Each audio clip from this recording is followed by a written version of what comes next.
Well, hello there, friends. Hope you're having a lovely evening today. Today's collection of stories is a Stories for Sleep collection, meaning you have heard these in the past. Most specifically, you've heard them probably during the first half of January, as that's where these stories come from. A lot of good stories came from the beginning of this year, so hopefully you all enjoy them. And of course, my friends, I hope that you're able to close your eyes, relax, listen to the rain sounds and the stories, and just sleep well.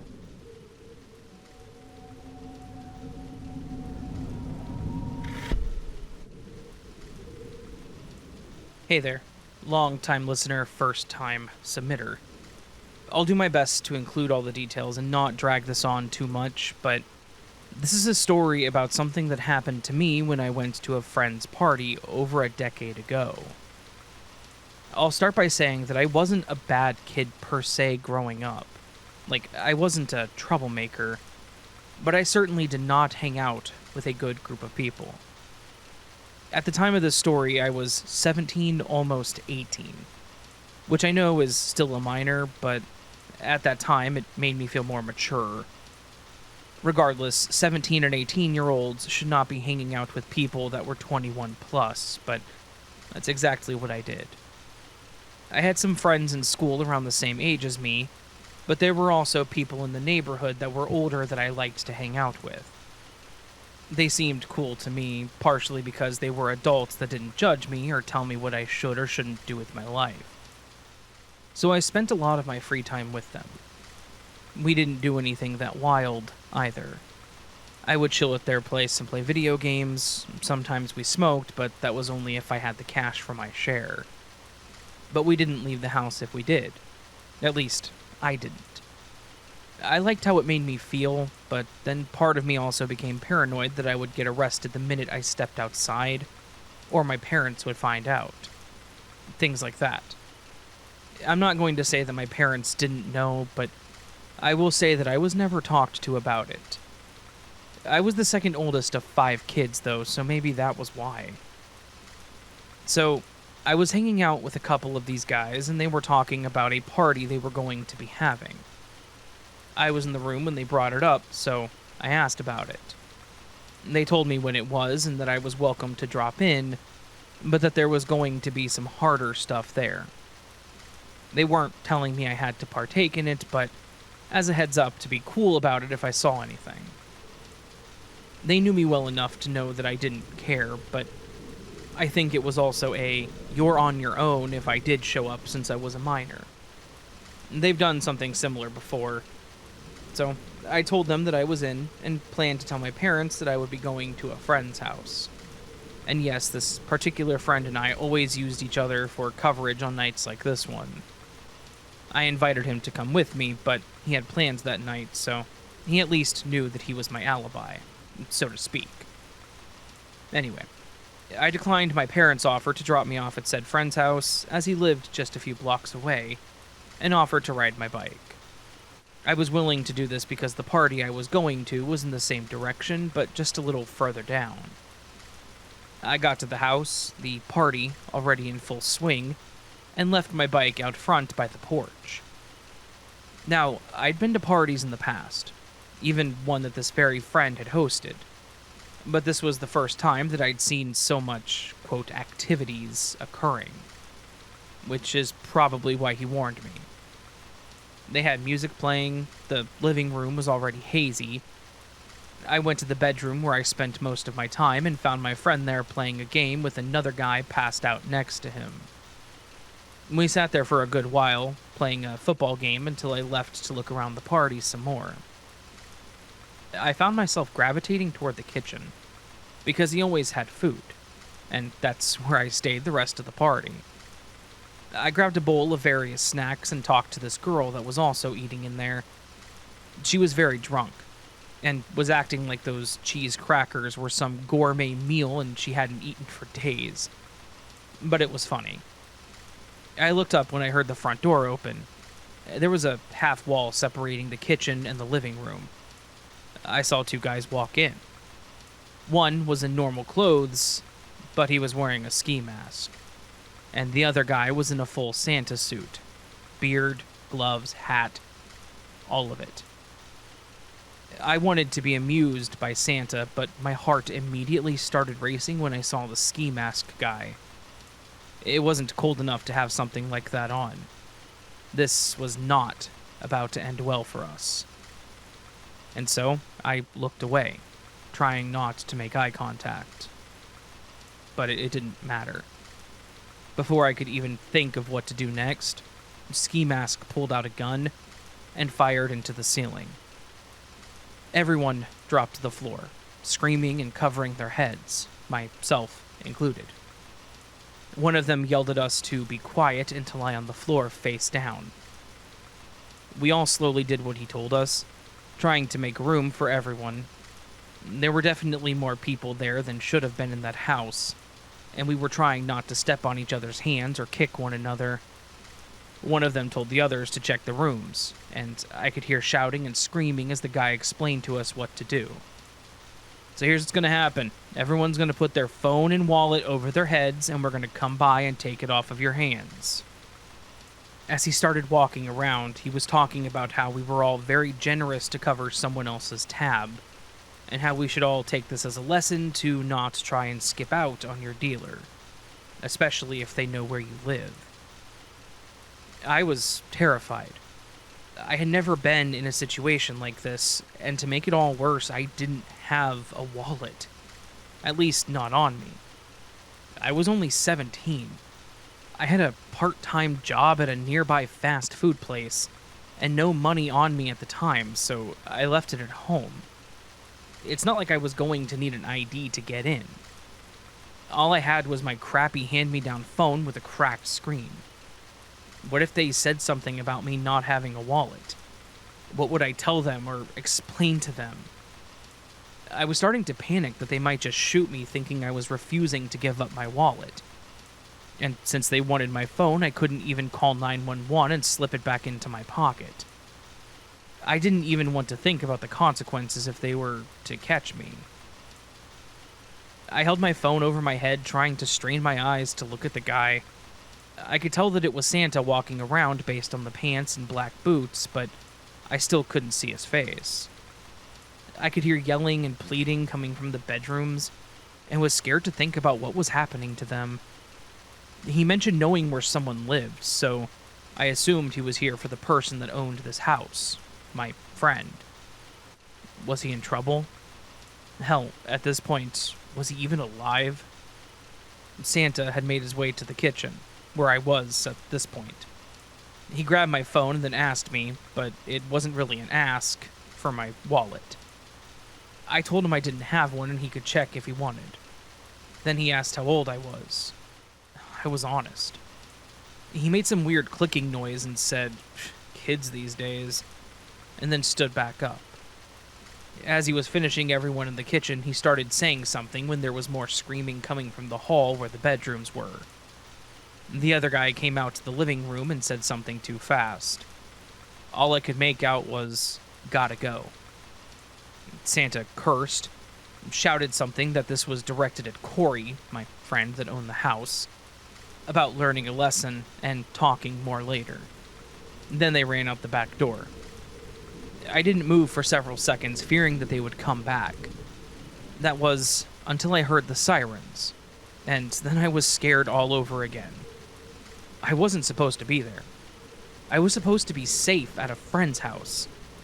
I could have easily been shot or killed, and my parents would have no idea. And if the police found out I was there, I could have probably been in equal amounts of trouble if they took me home. So, when I heard the siren cut, I got up slowly and crawled to the same back door. Once through it, I stood up to make sure the last guys weren't around and took off. I hopped the fence in the back, walked down the street trying to stay calm and look natural, and showed up at my friend's place after all. This wasn't the early 2000s. We didn't just show up and ask for each other.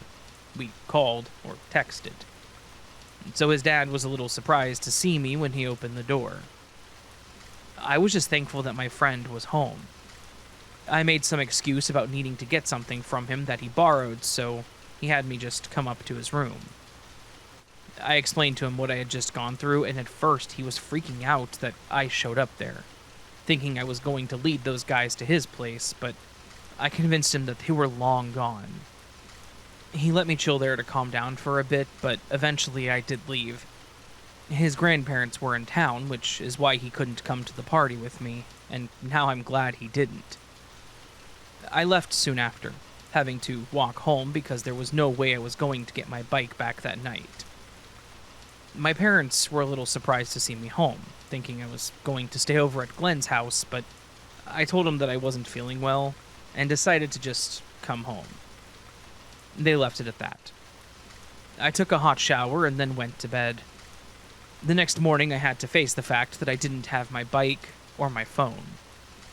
My mom noticed my bike wasn't in the garage, and I told her that I walked home because of how I was feeling. That also gave me an escape for my phone, too. I told her that I lost it. She was confused and definitely upset, but there wasn't really much to be done about it. I told her that I didn't know when I had it last because I hadn't used it since I left home. It was some off-brand Android phone from SmartTalk, so it's not like it had tracking or something on it, and I'm actually thankful for that. I know a lot of people would have told their parents, maybe even stayed and explained it to the cops what happened, but I was still a kid at that point, and I certainly was not thinking straight. I wasn't even high or drunk either, just honestly terrified. I had never been so scared in my life. I ended up going back to get my bike a few days later, telling my parents that I would go get it myself. I even talked to Corey, and while we didn't say much at the time, we understood each other. He asked if I was okay. I said yeah. He apologized, and we shook hands. I took my bike home after that, and realized that that was not the life for me. My New Year's resolution that year was to choose my friends and the people I associated with more carefully. And from then on, I can thankfully say that I was never in a situation like that again.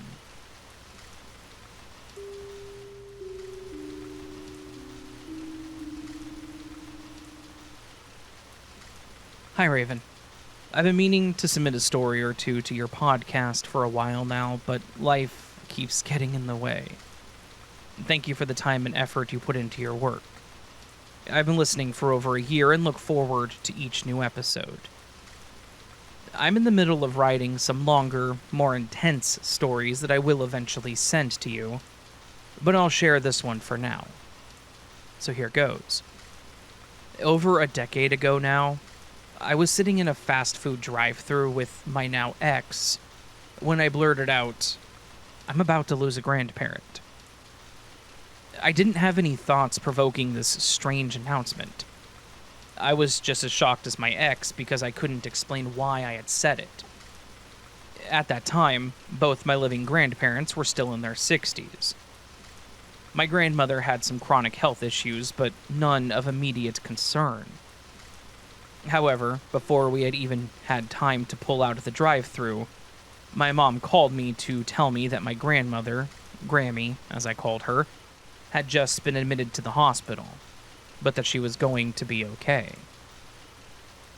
Although her doctors had originally anticipated she would recover, I think my grandmother and I had an unspoken understanding between us that this was it. She and I had always been especially close, so our time together over her last 2 weeks of life was largely business as usual. I bought her Starbucks every day when college classes let out. We sat and laughed in her hospital room. We held each other a little closer and longer before I left each day. That was our routine every day for 2 weeks, until I got a call at 2 a.m. that she had passed. I had the most vivid, surreal dreams of her the few months following her death. I have chills all over my skin remembering these dreams. The first dream that I recall was that she called me on the phone in the dream.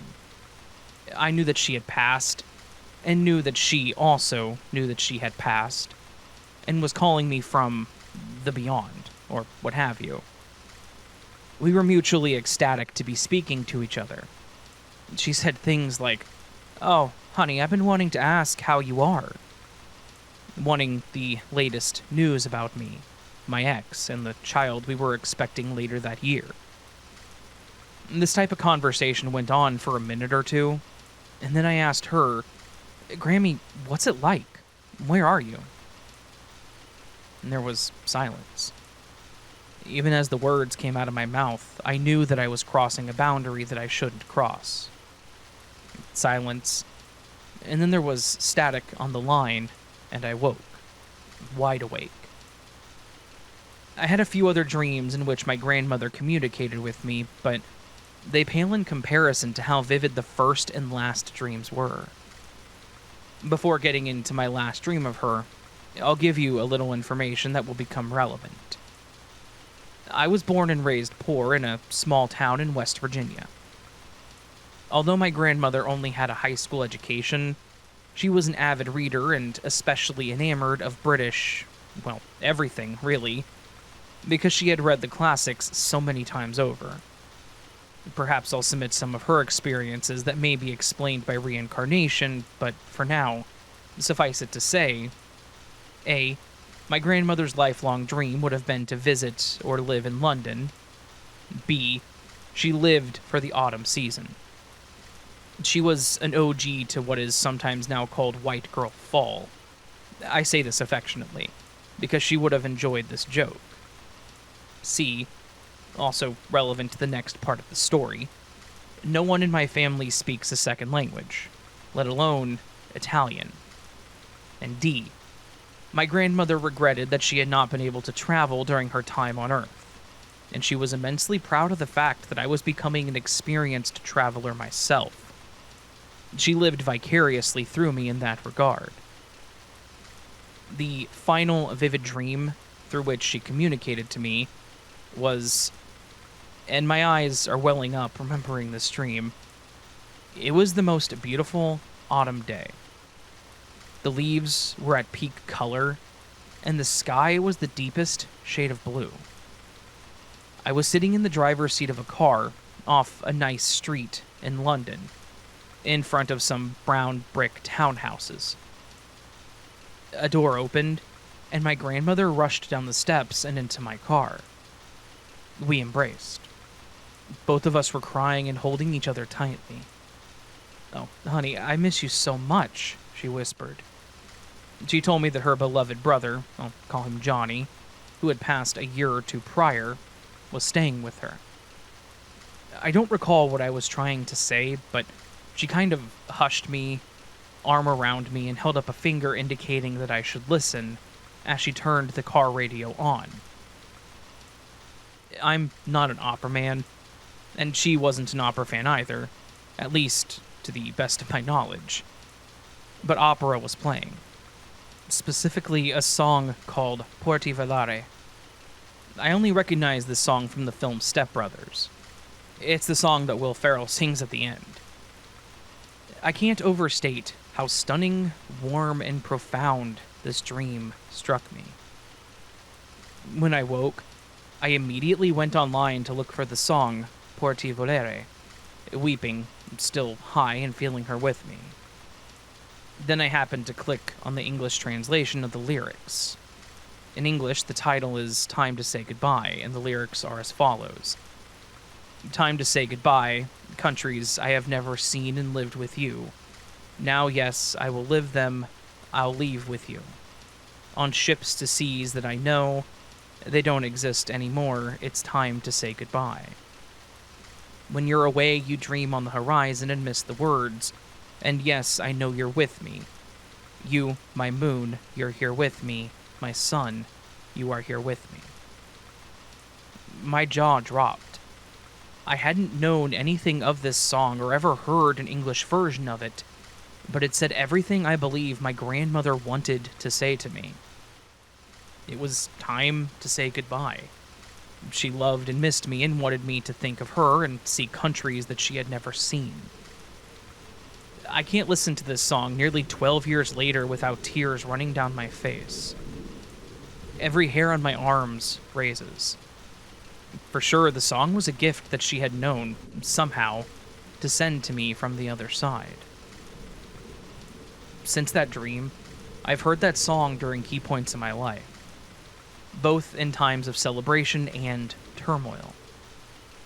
The only international trip my grandmother ever took was to Ireland. She loved Killarney and visited extended family there at least annually. I stayed the summer in Limerick County several years ago, and when I finally made it to Killarney, where she often stayed, I went to have a pint with her picture on my phone. Just to honor her memory, you know. And what are the odds? Porti Valere played the moment my Guinness was handed to me. It's such an unusual song to be playing in public, right? Another key moment was when I traveled to Dubai and saw a car that was later auctioned, which had been featured in a James Bond film.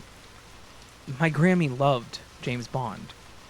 We were talking Sean Connery poster in her bedroom, James Bond desktop background, digital passwords that were Bond-related, level James Bond fan. I took a moment after seeing the car at the mall to sit with a coffee and reflect that my grandmother would have loved to have been there with me. Guess what song played over the mall speakers right then? Yep, Porti Valare. Most recently, I have not heard the song at high points in my life. Just the opposite. I have needed to feel her presence, as I've been struggling immensely over the past year. Although I'm now safe, and have a safety network in place, summer 2024, I was admitted to the hospital because my depression had gotten out of hand, and I had almost carried out a plan to unalive myself, as the internet puts it these days. I was put in a dark, solitary holding room without a TV. No remotes, no blankets, etc. Locked from the outside. I knocked on the door and asked a guard if I could sit with him because I couldn't stop sobbing. I felt no shame. I just wept, and the guard let me cry and chat. Out of nowhere, a TV nearby got blaringly loud. We could hear it plain as day outside the door across the hall. Step Brothers was playing, and you can guess which song it was. And yes, I feel ridiculous that a Will Ferrell movie is of spiritual significance to me. Who knew? I felt it was my grandmother telling me that she was there, and that I was not alone or as worthless as I felt. With that, a reminder that I hope that if you're dealing with loss or depression, that you're reminded of people who love you. Call a hotline for help, and please stay alive. I'll stop writing now because the following stories bleed into other story submissions that I'm currently writing. Thank you, Raven, for reading my story, and thank you to those of you who have listened. Take care, and happy holidays.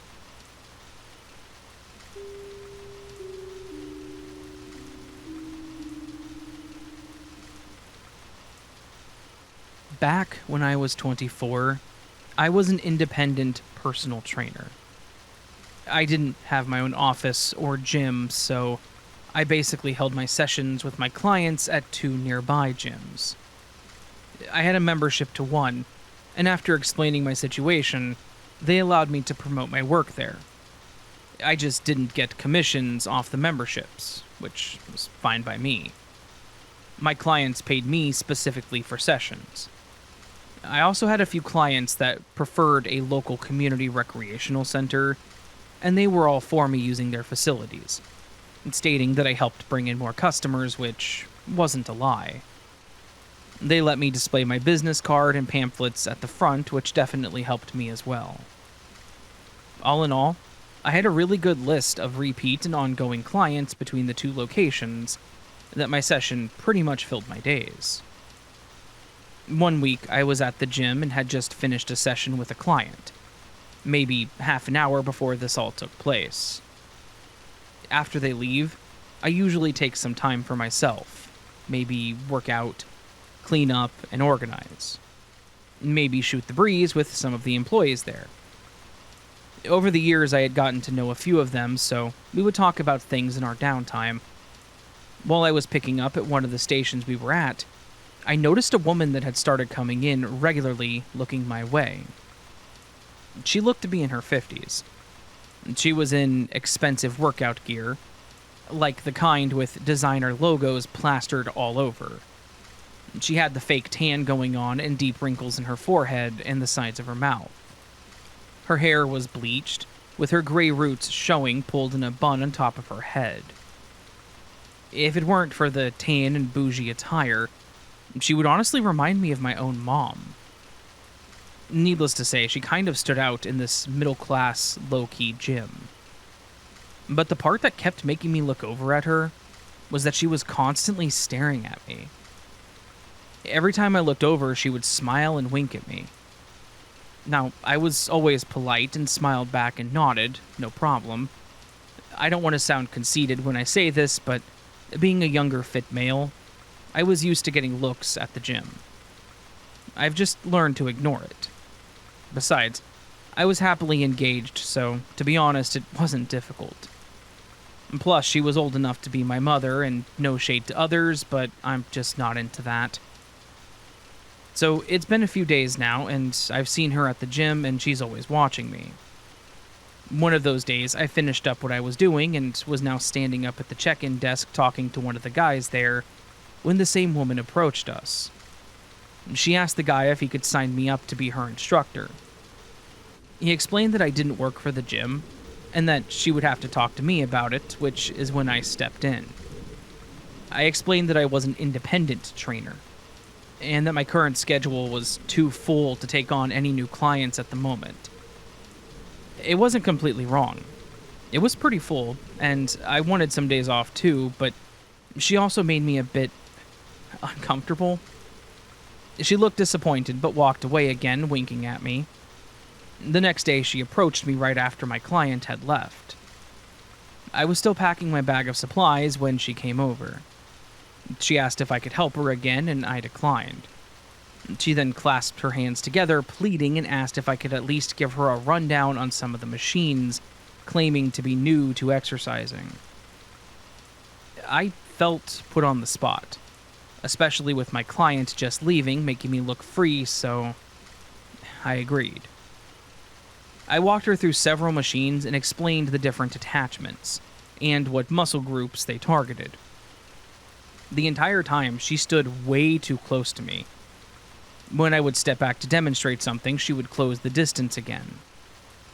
At one point, I stopped talking to adjust the weight pin, and I felt her hand run down my arm.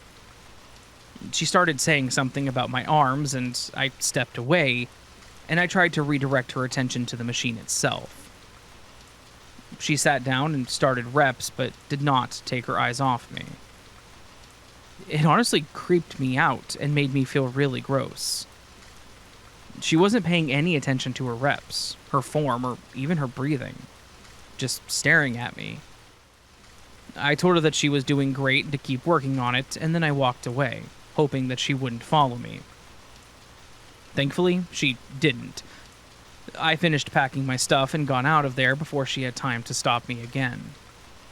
The next day she was back, and lucky me, she brought a friend. They were both dressed similarly, same bleached hair and makeup for the gym, and they both had that same predatory energy toward me. They both approached me and again asked me to be their instructor. I stayed polite and explained that I appreciated the interest, but I didn't have any openings at the time. But they wouldn't let up. They again begged me, and the friend said as she touched my forearm that they would be easy and would make it worth my time. I remained firm in my decision, and the first lady again asked to just help her friend for the day. Once more, I was stuck. My first client wasn't going to be in for another hour. I got there earlier to wrap up some things and do a partial workout, so it would be awkward to sit on a nearby machine after telling them no. So I accepted, saying that I could spare about half an hour. I should have just said no. I should have stood my ground more, but I guess part of me that was taught to have manners was my weakness here. The entire session was a nightmare. They were giggling and whispering to each other like teenage girls. They even started asking me inappropriate questions about my personal life, and I did my best to steer the conversation. At one point, I was demonstrating a machine, per their request, and they were fawning over me. I stopped and stood up, immediately feeling uncomfortable. I told them that I was done and told them to have a good day. I went to walk away, and that's when I felt it, a hand squeezing my rear end. Hard. I actually jumped and spun around. Both women were standing there, and the friend, the one who had groped me, winked, and they both started giggling. I was stunned that these two women that were twice my age had just assaulted me, and they thought it was funny. I walked away as quickly as I could without running. I was annoyed and embarrassed and immediately went up to the front to report it. There was a guy and a girl there that normally help with everyday tasks, and then the shift manager, or whatever they called her, was up front too, going over something on a clipboard. I told her what had just happened, and surprisingly, she was all smiles. She even laughed a bit, saying I should take it as a compliment. The other girls smiled too, and I guess they could tell by the look on my face that I wasn't happy about this reaction. I told her that I didn't find it funny whatsoever, because I was just assaulted. I even said that I would be in hot water if I tried that with a client. She again laughed and said that that would be completely different, and that they were just old ladies having fun. Needless to say, I was pretty pissed off. I grabbed my stuff and left, not knowing what else to do. If the manager wouldn't take me seriously, who else would? I went home that night and explained to my fiancée what had happened, and she was just as angry. She told me that since I don't get anything out of using their gym anyways, that I should stop going there, and I agreed.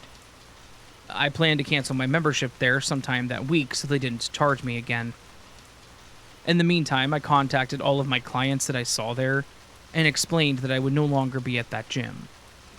I didn't tell them what happened or my experience with the workers there, trying not to bash them, even though I had every right to. Most of them understood and agreed to go to the rec center instead. Now at the rec center full time, I finished up with a client and went to the showers to get cleaned up. I was supposed to be meeting my fiancée somewhere afterwards, so I didn't have time to go home and shower and change, so I brought my stuff with me to get ready. I was done with my shower, I had my pants on and was just putting on my shirt when I heard someone whistle. A catcall sort of whistle. I looked towards the sound, and that same crazy old lady is now standing in the entry to the men's shower and lockers. How the hell did she even find me? I didn't mention that I went here as soon as I saw her ogling me. So she either found my card, someone at the gym told her, or she was seriously following me. I was not going to back down this time. This time, I told her that she shouldn't be in there, and she didn't budge. She stood there, no lie, licking her lips and making these obscene hand gestures at me. I told her that she was a freak and that she needed to leave me alone, and she started walking toward me, making that same hand motion. I grabbed my phone and ran towards one of the restrooms there, thankful that they had individual rooms with doors that I could lock her out of. I ran to the bathroom and called the front desk. The guy that I saw when I got there answered, and I immediately told him who I was and explained that I was locked in the restroom with some psycho trying to get at me. He said that he was on his way, and within seconds, I could hear him telling her that she needed to leave. She still thought that this was funny, and was talking about how she couldn't help herself seeing me without a shirt on. He again told her to leave before he called the cops, and she finally walked away. When she was gone, he told me that I could come out, and I told him what went down at the other gym and how I vaguely knew who she was. This time, he took it very seriously. She had just applied for a membership there, so they declined her and told her that she wasn't allowed back, and asked me about calling the cops to make a report. And you can bet your ass I did. I told them what had happened, and he even asked me if I wanted a restraining order. Since I hadn't seen her outside of the gym, I declined, but did say that if her stalking went any further, I would go in and ask for one then. Thankfully, I never did see her after that. I saw her friend one time at a nearby grocery store, but she didn't even bat an eye at me. Maybe because she was with an older gentleman. But it just really pissed me off at the time. These two women that were old enough to be my mother treated me like some piece of meat, and when I, a male, reported it, it was just funny and harmless. That creeped me the hell out when she cornered me in the showers. No one should ever be put in that situation, no matter what you identify as. So, after that, I started learning self-defense techniques, and now I actually offer that as well as my fitness sessions. Everyone deserves to feel happy and comfortable, not only in their own body, but in public spaces, too.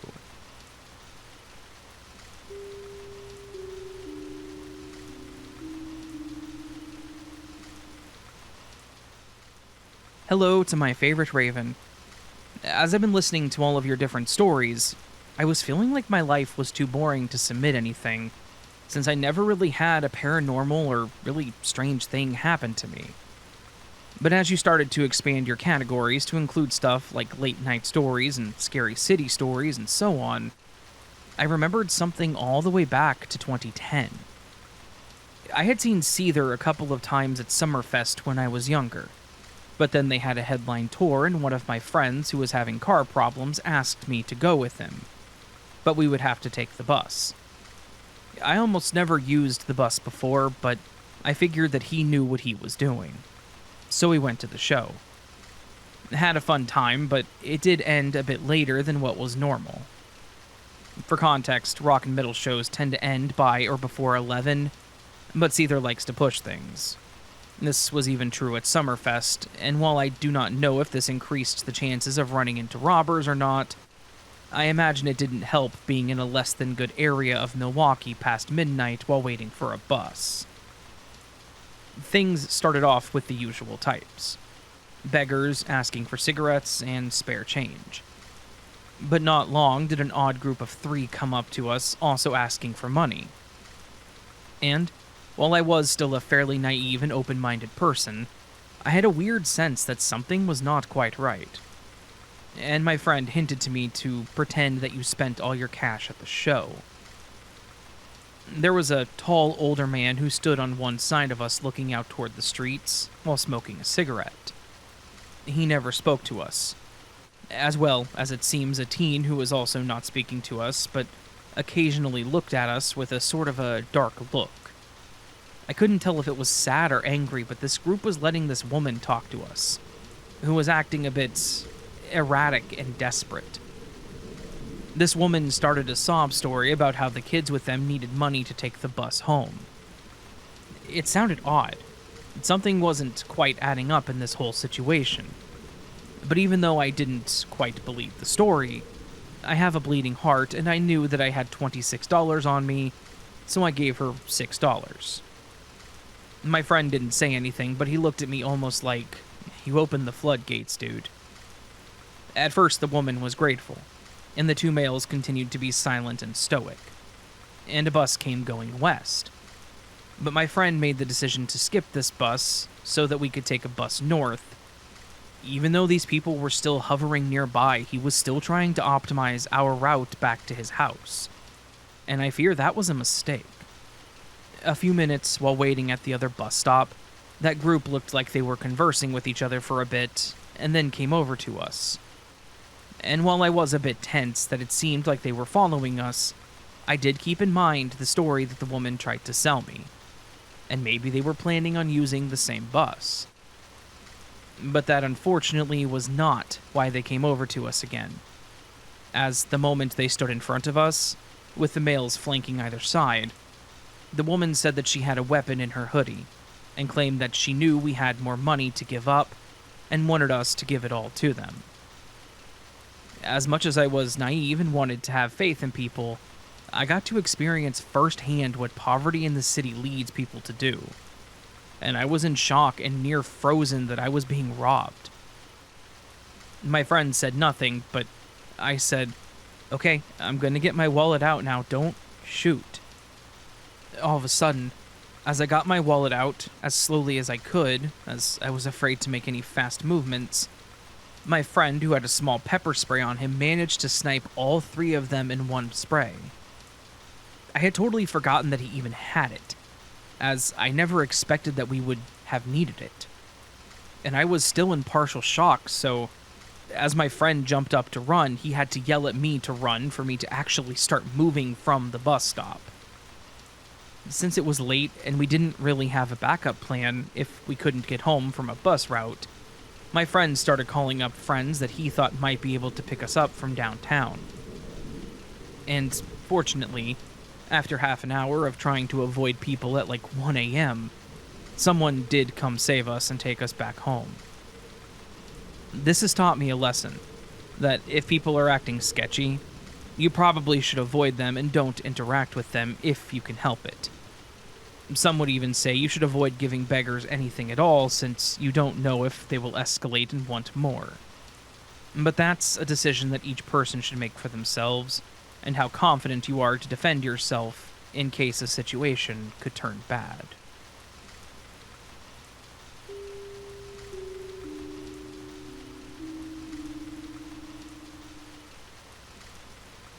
My parents own property in a very rural area in Minnesota. I love going up there in early January for our late Christmas and staying for the week. They have a little guest cabin that I typically stayed in, so I have my privacy, but it's only ever me and my dog. Not that I minded, though, because it feels like I have my own little place. I live in Texas with 2 roommates that I could do without, so it's nice to have some quiet. I'm from Minnesota, but I moved to Texas for school and was planning to move back once I graduated. I hate your highways, Texas. Anyways, the snowfall at my parents' property was almost therapeutic. During the day, it was always dead silent, like the snow just buried anything that made a sound. And at night, it was only ever lit up by the moon. Otherwise, it was pitch black. Like, you can't even see your hands in front of your face black. I always enjoyed walking around the back in the trees because it reminded me of my childhood. I would go back there and have a whole imaginary fortress, friends, enemies, and creatures to fight off. So, walking back there as an adult brought back memories, and I always seemed to find something that I left, hid, or lost. I got there the first week of January since we were on holiday break. I went in and talked with my parents, had some coffee. I swear they drink coffee all day long. Mom knew that I would be there around dinner, so she already started making my favorite casserole. After eating, I went to the cabin to get ready for bed. The next morning, I got up around 8 to my dog, DJ, needing to go out. I was still groggy, so I just threw on my boots, I'm still in my pajamas, and opened the door. Being such a large area, I wasn't worried about him running off or anything. He's a St. Bernard, gifted to me by my parents, and was about 4 at the time, so he always had a lot of energy. I should have known better, because of the about 3 minutes that I stood there, he was instead playing in the snow. I got him back inside and decided to get dressed and walk around for a few before bothering my parents. As mentioned, DJ was a very well-trained dog, so if I told him to come back, stay put, or follow me, he listened. And he could also tell when I was upset and would comfort or protect me. Since I got DJ from my parents, this wasn't the first time he had been back in those trees either. So we started walking back there, jumped over a small ditch and through the trees. As expected, it was completely silent.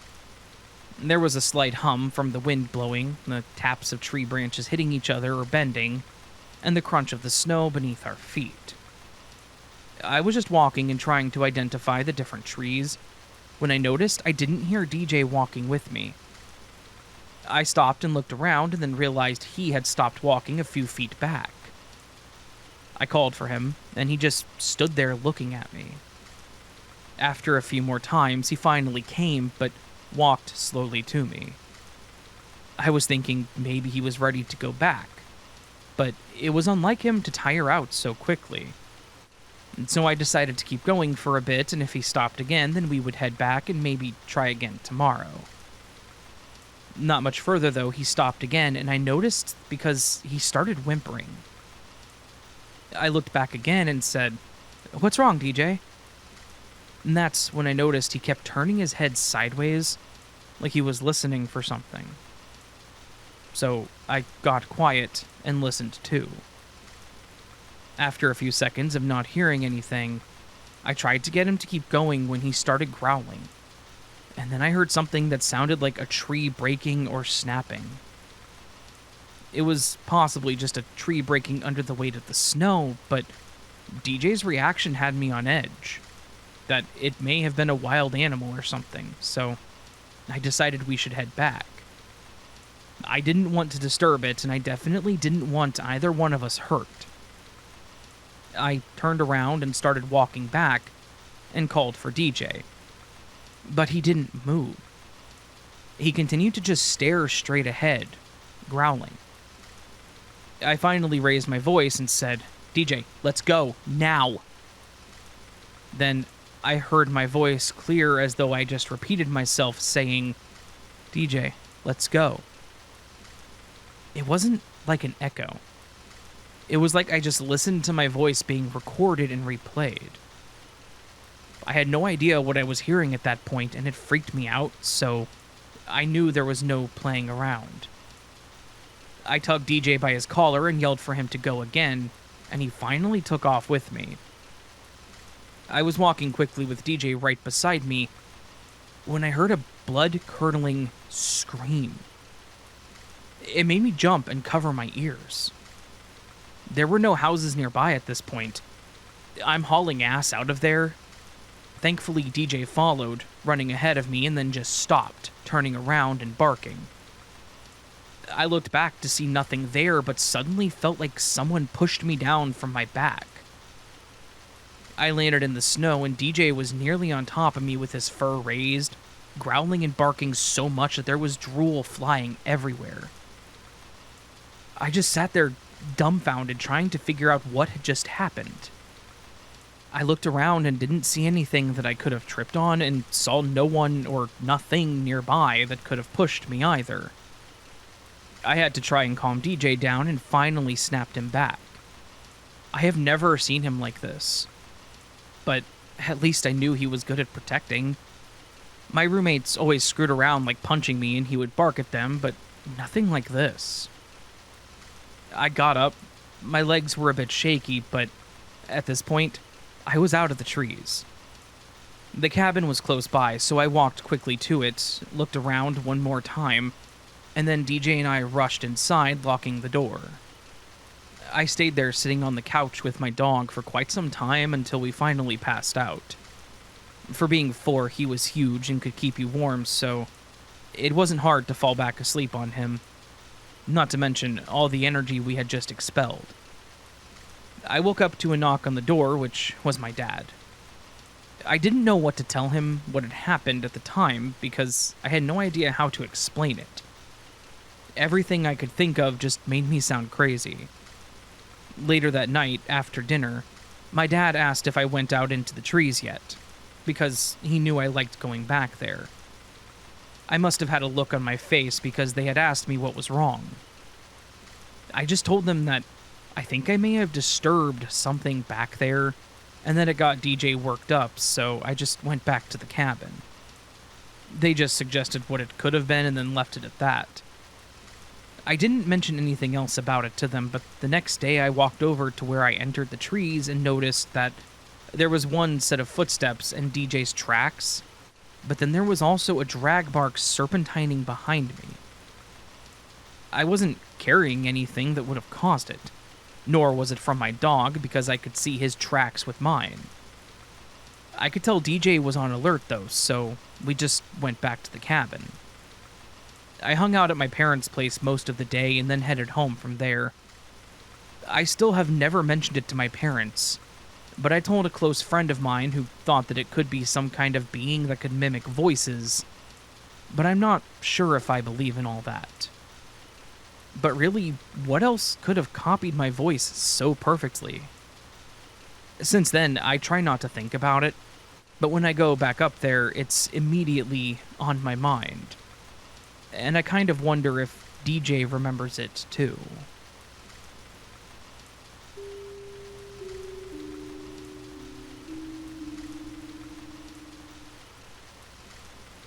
This happened back in 2017 when I was 23.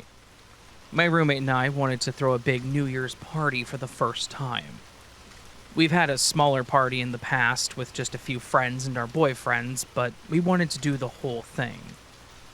We were renting the house that we were living in, so we had the space to invite a good dozen or so people over. We went and got some simple decorations, and stocked up throughout the week on some snacks and drinks to have out. I wasn't a huge drinker myself, preferring my sodas instead, so I wanted a lot of options for others. We started a Facebook group and an invite page for everyone. Friends, coworkers. I even invited my siblings who were cool. I invited my older brother and his wife and my younger sister who was 20. Another reason I didn't want just alcohol there. My roommate Kim also invited her older sister. The house that we were renting was a decent size with a cozy little backyard. The owner, our landlord, had put in a small in-ground fire pit, so we set up a little patio set when we moved in. We decorated it with lights for the party so that we could spend some time outside if we wanted to. We had some guests that smoked, including myself, and it wasn't allowed in the house, so I wanted to make an entertaining spot outside as well. The front yard was pretty basic. Smaller, no fencing, but it did have some bushes along the front of the house. The bushes weren't my favorite because they were barberry, but they were at least easy to maintain. The party would be inside or out back, so I didn't do much to the front anyways. The party was going great. We actually had more people than I expected show up. It wasn't going to be anything too crazy, so I'm surprised that some people chose our little dig, but it made me happy. But alas, some people just can't hold their liquor well, or at least aren't themselves when they do drink. I was in the kitchen talking to people when I started hearing voices getting louder. I thought people were just that, being loud, messing around or something, until I heard one of them shout something a bit more alarming, followed by someone else say, "Hey guys, come on." I knew that I was going to have to do something about it since I was one of the hosts. I made my way toward the yelling, which took me out back, and I saw the cause of the arguing. It was two of our friends, Blake and Jeffrey, nearly chest to chest with another friend trying to stand between them. All I heard while I was out there was Jeffrey making some comment about Blake, calling him a spoiled child, and Blake told him it's not that deep. Apparently they were talking about one of the games that we had played just this past week. We had monthly game nights, and they had both come to them plenty of times before, but I guess something happened at the last one that caused a rift between them. We played a weird version of the board game Life. If you've played Life, then you know there really isn't one winner. It's just a matter of the paths you take throughout it. But when we finished, Jeffrey made a comment about being successful and wealthy. Blake said that he felt successful escaping without kids. We were all just having fun, but I didn't realize that that had apparently set something off in Jeffrey. He didn't say much at the time, so I didn't realize it. Anyway, it was being brought back up. Jeffrey got upset about something that was said, and they started arguing. I went out there, my boyfriend following for support, to yell at them to knock it off and split up to cool off some, but Jeff wouldn't let it go. He kept talking about how Blake always had to be the center of attention and couldn't let anyone else enjoy a victory. I still had no idea what he was going on about, like what the big deal was. All I got out of him was how he touted how the game ended, A stupid game that happened almost a week prior. I told them both that if they both didn't drop it, then they would both be kicked from the party. Blake threw his hands up and apologized, whereas Jeff said that he was leaving, making comments about the party and the current company, and then slammed the door shut. After he was out, the party continued, and I went back and asked Blake what the hell happened. His story aligned with what Jeff was saying. He said that he showed up, Blake made a comment to Jeff about him being voted most likely to succeed, and Jeff laughed at it. A few drinks in, they got into the topic of what they were wanting to do in the future, and Jeff talked about settling down. Blake made the comment of, "Oh, couldn't be me," and I believe that. Blake was 22 at the time. We met him through a previous job I worked at when I was 20. He was 19. Blake had been dealing with some personal and life issues, and he confided in me a lot. I convinced him to be his true self, and after some self-reflection and talking to family that he cared about, he was finally able to, and since then he had really opened up and enjoyed his life. I say this because he had truly become the carefree type. He didn't want to be tied down by a family or even an office job.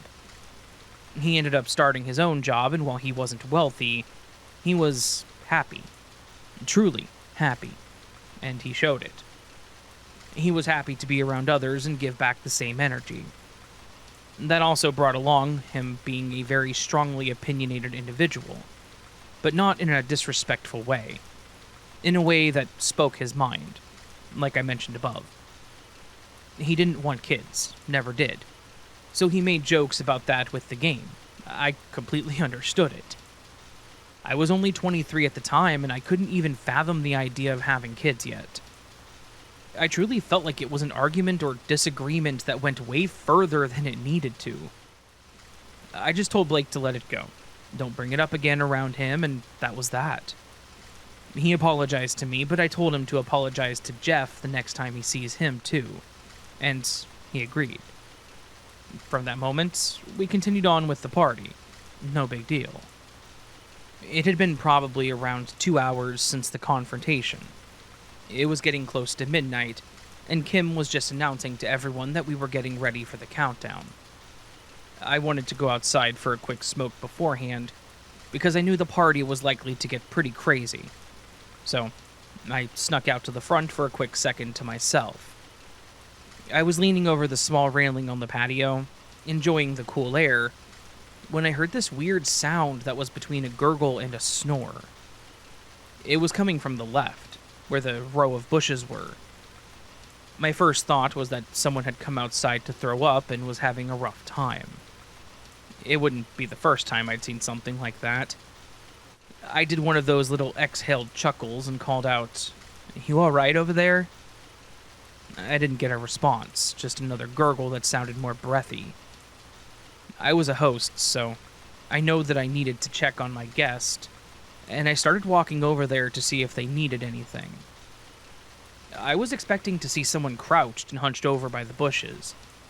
Instead, I approached the bushes and saw a dark figure lying on the ground, halfway in the thorny bush. I was certain this person was drunk. I pulled out my phone to turn on the flashlight, ready to make sure that I didn't stick my hand into something unpleasant, but instead, I screamed and dropped my phone. This wasn't just a random drunk friend in the bush.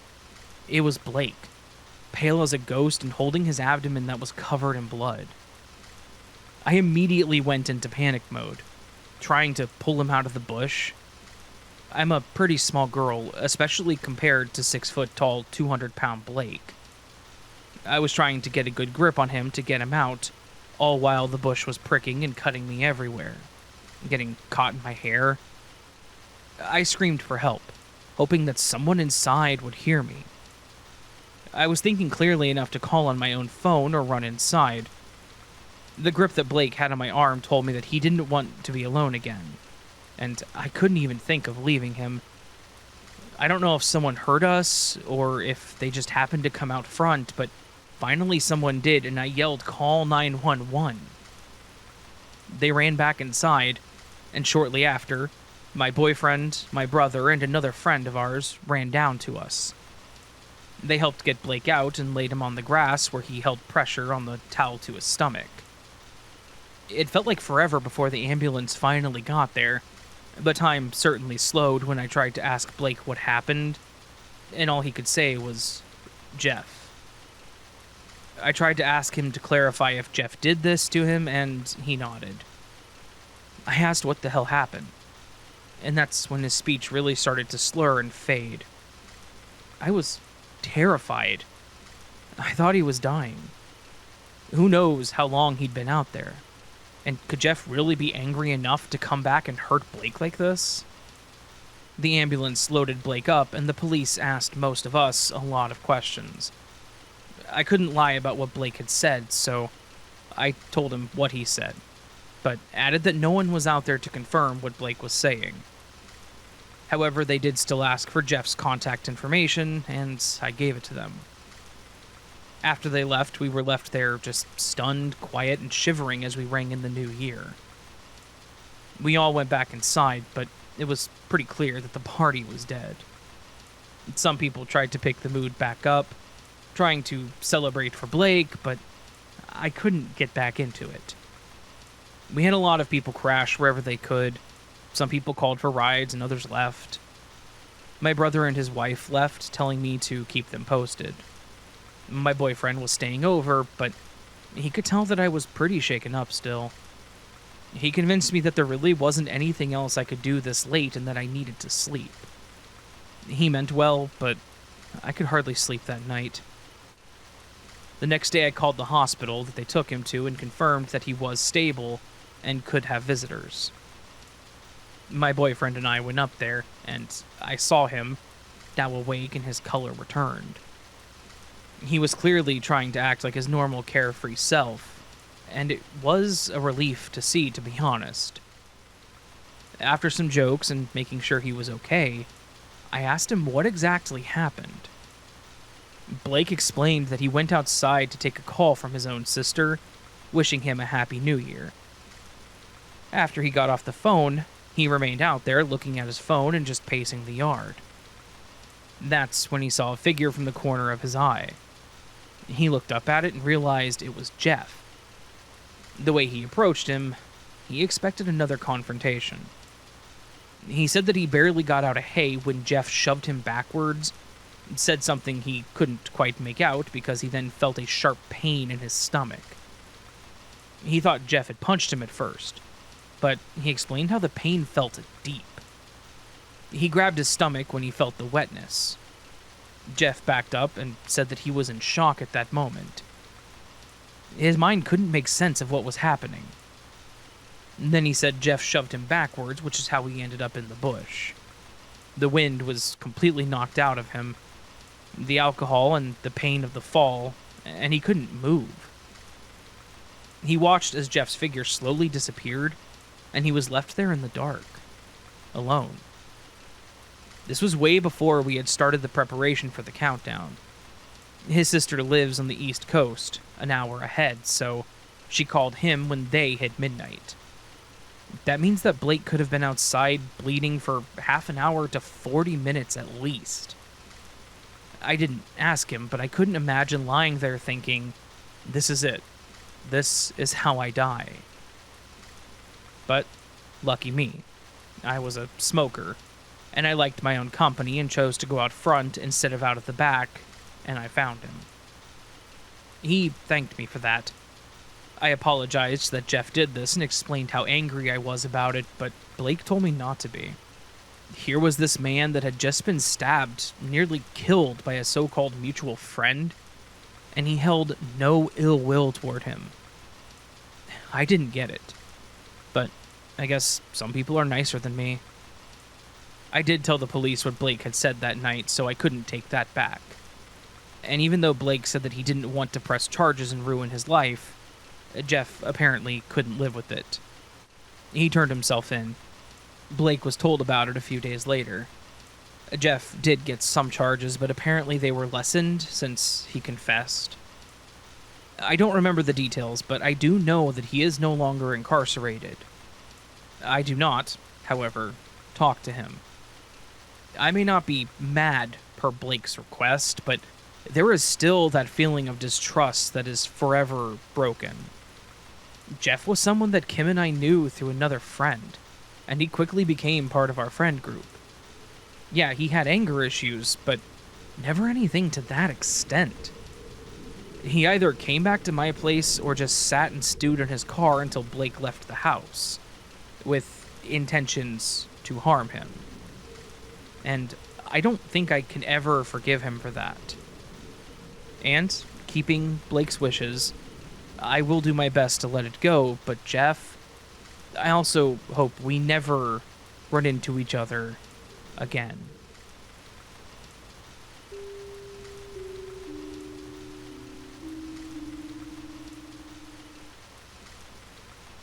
Hi, Raven.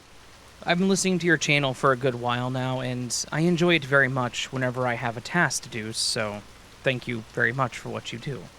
Thank you for listening. So ever since I was little, I've been able to feel things that aren't there, or see shadows in the corners of my eyes, and I always assumed it was my imagination. But ever since I moved to my recent home, everything has been ramping up heavily. My first encounter with whatever lives in my home was on December of 2024. I had gone downstairs to grab water, and I want to set the record straight that I had socks on as I was on marble floor. I had grabbed my water, and as I was walking back to the stairs, I heard the sound of feet smacking on the floor. I originally thought it was my sister, so I proceeded to walk around to look at the source of the sound, not finding one. I then walked back and stopped at the bottom of the stairs. I turned around and said, "If you keep messing with that, you're going to get scared by something," thinking it was my sister. I then walked upstairs and went into my sister's room to find her lying on her bed. In my home, there are 4 people, myself included. At the time, my parents were in their room and my sister was in hers, so I'm not sure what I was walking with. Some months after, I had woken up in the middle of the night and had trouble moving as I was realizing that I was having sleep paralysis. I saw a red glow begin to shine from behind my TV and slowly start enveloping my whole room. All I could do was just lay there and watch as this light made its way to me. I, for some reason, had the urge to look to my side. And when I did, I was met with this being with glowing red eyes staring at me. It was dark, like blacker than anything I can describe. It didn't move nor speak, but just stared at me. In my mind, I tried to pray, but every time I did, it was like my brain or thoughts were reset. After what felt like minutes, which was only most likely 5 seconds, I was able to move my arm and I slowly made it to where I could touch the being. It was solid. My hand did not pass through it. I felt its skin, the horn on its forehead, and its smile as he was looking at me. It wasn't a friendly smile, but more of a "you're hopeless" type of smile. We just stared at each other for a minute or two, and then everything just faded to black, and I was able to move again. I instantly jerked up on my bed and looked around to find nothing. I'm not sure what it was or what I saw, but that thing's eyes are imprinted on the back of my head. My house is also haunted by a little girl, but that's a story for another day.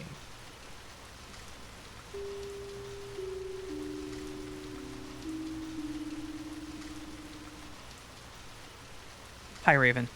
Before you start reading this story, I just wanted to say that I love your podcast and have been listening for a few months now. Thank you. So thank you for all you have done for us. Now on to the story. This happened to me years ago when I was a teenager. Don't ask me why, but I enjoyed talking to strangers on the internet. A lot. And I found chat rooms to be the perfect place for me to relax and talk to people and such. I found this chat room called Y99In. I found it through searching on Google for random chat rooms, so I decided on this and clicked on it. It asked me to make an account, and so I made one, And after verifying my email address and other things like my username and password, then after this, I spent a few hours just browsing the different group chats. And I also noticed how some people were randomly sending me friend requests. I accepted a request from a username named Dr. Paladin. We began talking about random things with each other, like our interests, favorite sports, and as we talked about sports, he showed me a picture of him playing basketball. So far, nothing bad had happened. Now, don't ask me why, as I was just a weird teen kid back then, and I was pretending to be a girl on the account that I had made, mainly just to keep my true identity more hidden. He mentioned how my profile picture was Anne Frank, a famous girl who lived during World War II. And he asked why I had this as my profile picture, and I said, I just like her. And he said, I do too, but it's so tragic. Her life being taken like that before she had a chance to live. And she never had the chance to be kissed or be held. And then he said, That's sad, right? I hope you have a chance to be kissed and held and loved. But this was where everything got weird. Keep in mind, this guy also mentioned that he was like 70 years old at the time. And I said that I was a 13-year-old girl. Anyways, after this, he said, I would like that, with you. I can't go through a screen, though. I want to say that I was disgusted by this. A 70-year-old man saying this to me, a child. But at the time, I was just an oblivious kid and continued to watch as he messaged me again. No, but if we did meet up in real life, we could. After he said this, I started to feel uncomfortable but kept talking. I asked where he lived. He said in Arkansas. I mentioned that I lived all the way in Canada, and he said that that was very far from him since he was in Arkansas. He then got even weirder and sent kissing emojis, and said that he wanted to meet in his home state. Then he began talking about sex, and about how lots of people talked about it on here. Now, looking back at this, I'm pretty disturbed as this guy literally knew I was a 13-year-old girl and that this was very inappropriate. And he was very clearly a pedo. Though I kept talking to him, but a few hours later I heard the door to my room open and realized it was my dad. He asked what I was doing and I said nothing, but obviously he didn't believe me and checked the computer I was using. He saw that I was in the chat room, but at the time I wasn't viewing the chats with that creepy old man or any group chats. He still scolded me and I was punished. Surprisingly, he didn't check any of the chats of people I had as friends, and just punished me. After I finally got my computer back, I never talked to that man again.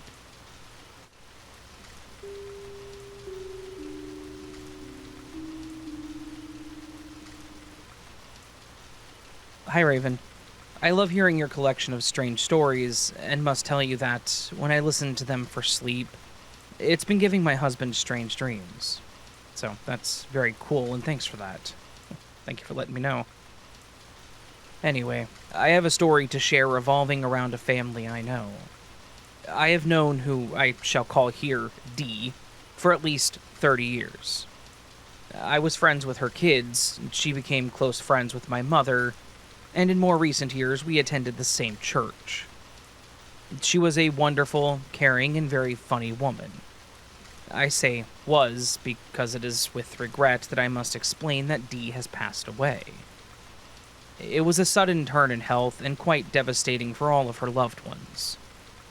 Here's where you're wondering if this is then more of a supernatural story, and maybe it is, but it still involves the weirdness of objects appearing from nowhere. Sometime before her death, Dee decided on a family trip to Disneyland with her children and grandchildren. We live in a state with very little rainfall, so there was some to-do to be made when Dee realized rain was scheduled in Disneyland over her trip. This led to her buying a whole bunch of cheap umbrellas off of Amazon. The trip came and went, and later, sadly, Dee passed away. The rest of the story is what her family has told us happened. Again, we are not a rainy state at all. Yet, on the day of Dee's funeral, it was the most classic rainy day ever. Umbrellas were needed for the grave service, and they remembered the stash of Disneyland umbrellas and went to her house to look for them. And they looked everywhere through the house. The garage, closets, everywhere. Her daughter-in-law, one of my friends, looked in one closet multiple times, desperate for any signs of umbrellas. She swears up and down that the top shelf of the closet was empty. She had swiped it with her hand, shoved her phone into it, everything. That was when she closed the closet door. As soon as the door was shut, there was a crash of something falling. She opened the door and there was this whole mess of umbrellas. The report was that this closet had been confirmed to be practically empty, with an empty top shelf, and absolutely no umbrellas.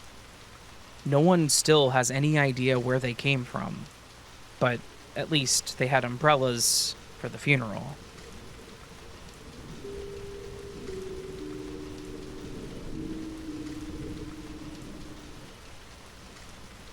Routine. We all have our own little routines. The things that we do sometimes daily and don't even think twice about it, because it's just what we do. Routine becomes our safety blanket, because nothing bad has ever happened before, right? Surely nothing bad will happen now. Now let's couple the burgeoning false sense of security and factor in something else that we have all, at one time or another, taken for granted. Public spaces. Generally speaking, if you're in a public place, like, say, a gym, for instance, you see a professional-looking logo on the sign and door. You see certifications and credentials on the walls.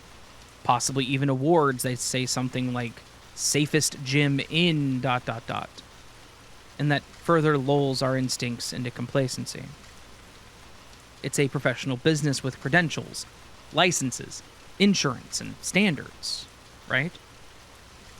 That's certainly what Stacey Chavez thought on February 28th, 2011, when she walked into her gym 24-Hour Fitness.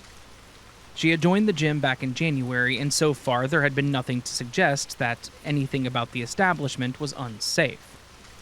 And so Stacey started her routine. Just another day, just another workout. Until it wasn't.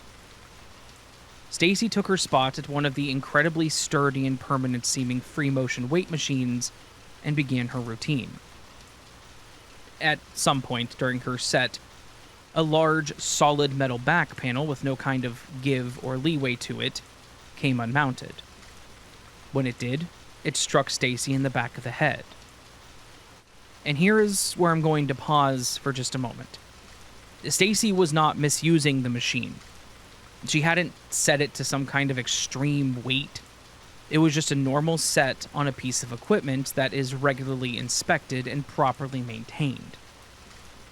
Shaken, and with her bell rung, Stacey went home and went back to her normal life. Except, for Stacey, after that day in February of 2011, there was no more normal life. Over time, it became obvious that something wasn't right. There were the headaches that would never quite go away, the bouts of random dizziness that would give her the choice of either sitting down or falling down. Then came the memory gaps, the things that she should have remembered but suddenly found eluding her. Scariest of all, came those little moments where her personality was different. While it's difficult to say how soon she began experiencing these symptoms, what we do know is that by November of 2012, Stacey and her husband were filing a civil complaint against 24-Hour Fitness. Both ordinary and gross negligence, and premises and products liability. For nearly another year, the public record is largely silent about whatever was going on within the legal proceedings, but such cases, especially this one that falls into the rhythm of being dragged out on purpose, tend to follow a pretty standard pattern. This would include any written discovery, depositions of staff, and maintenance personnel, and expert consultations on both the mechanical and medical sides. That large gap is one of the points during civil cases that heavily favor the corporate defendant. While the corporation is using the silence to mobilize armies of lawyers, the plaintiffs are dealing with more urgent realities, like loss of income, and adjusting to disability, be it temporary or permanent. Now, you remember that huge year-plus time gap that I mentioned? Between November of 2012 and October of 2013, 24 Hour Fitness filed a motion of summary judgment citing that the liability waiver bars recovery and that proper maintenance had been performed. On October 25th, 2013, they took it to court. In February of 2014, the trial court granted summary judgment in favor of the gym. And yes, I heard that collective hiss of outrage. But all was not lost just yet. At some point, after the judgment was granted in favor of 24 Hour Fitness, in July of 2015, the California Court of Appeals actually stepped in and took huge shots to announce its arrival. Firstly, the appellate court reversed the summary judgment on the grounds of the gross negligence claims, stating that waivers do not cover a charge of gross negligence. Secondly, they told the gym that not only do they not get to hide what had happened, but they were going to have to stand before a judge and try to defend themselves against these allegations. From the moment the suit had first been filed, 24 Hour Fitness was claiming that all of their machines were properly inspected and maintained. The court took them to task and demanded they show their work, their proof. When those logs were sat before the court, the lie was exposed. The logs were blank. Reports of performed maintenance were either missing or didn't exist at all. So, all at once, their repeated claims of every machine is regularly inspected, regular maintenance is standard practice, nothing about the equipment should have been unsafe, they all suddenly sounded as hollow to everyone else as they had to Stacy and her husband for over 3 years.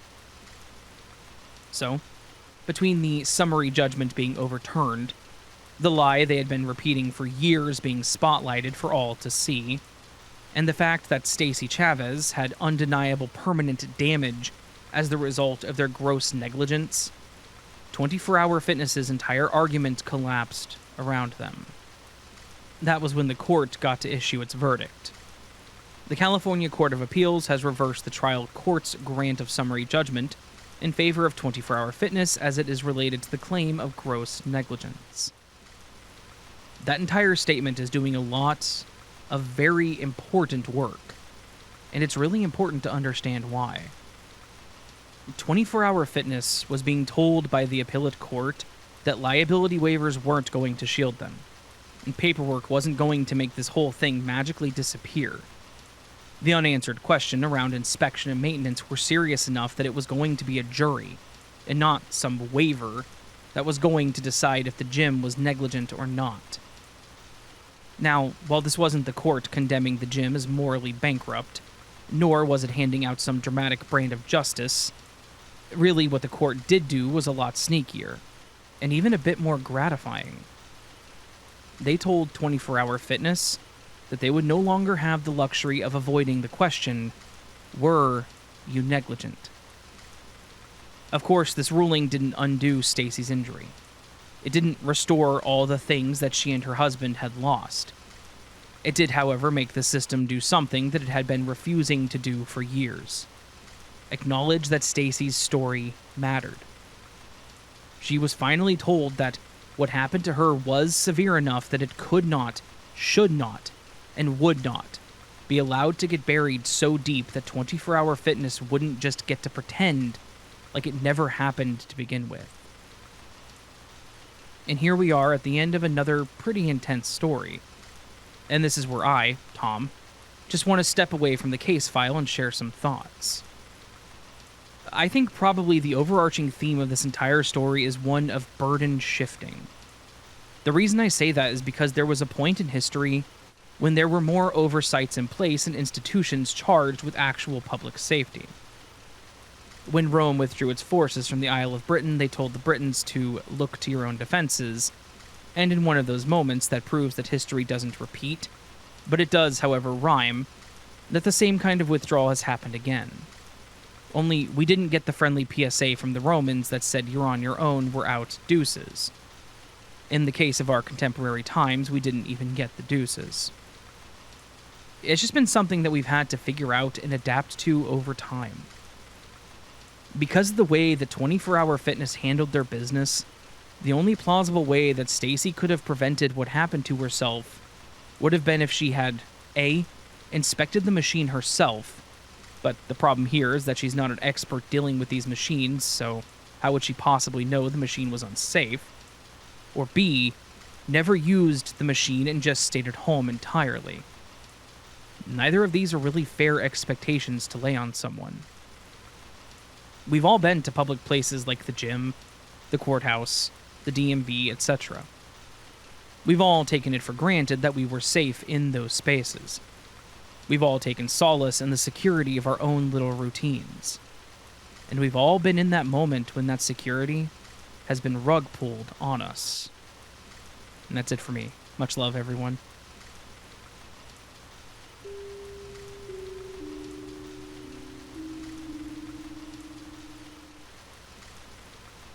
I used to work the overnight shift at a certain 24/7 store that sold a bit of everything. You know the one. It's big, associated with the color blue, and has a big asterisk for their logo. You know which store I'm talking about, but if you don't, then you probably shop at the competitor with the big red circle. I think you get the picture that I'm trying to paint here. Anyways, I worked for the store on the overnight shift for a few years, and I generally hated it.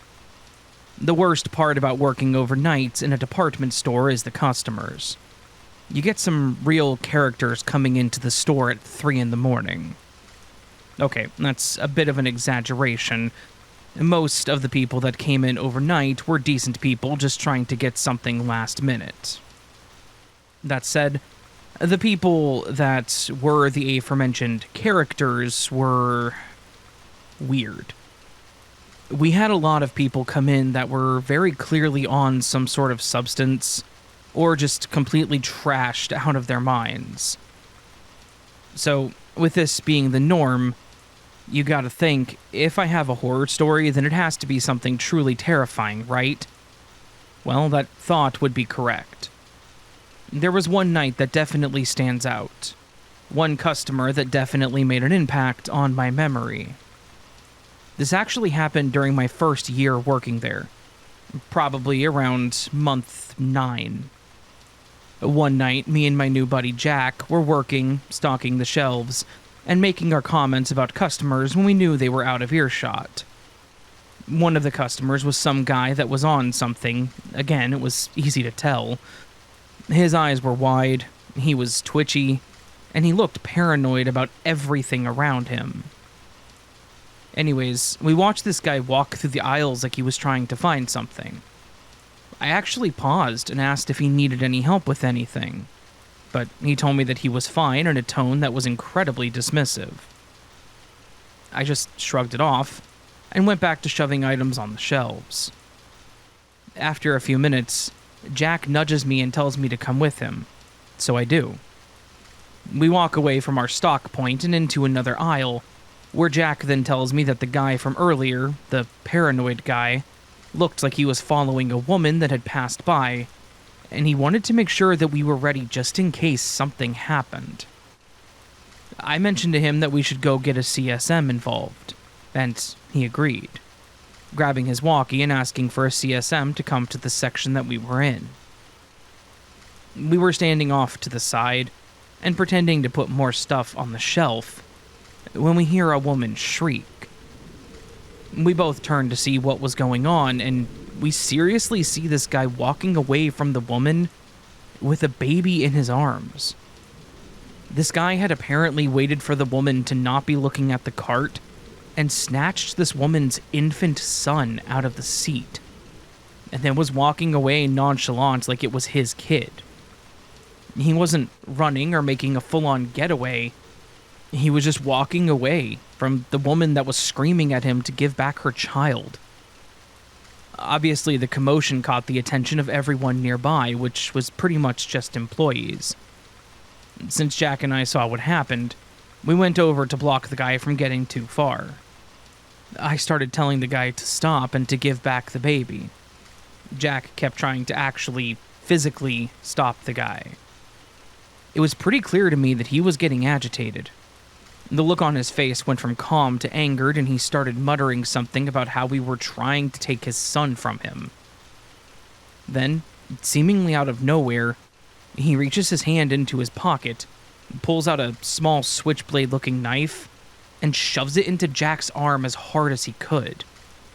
And then just continues to walk off while Jack is screaming bloody murder, and the entire crowd of employees is freaking out. At this point, adrenaline kind of kicked in, and I knew that I had to do something.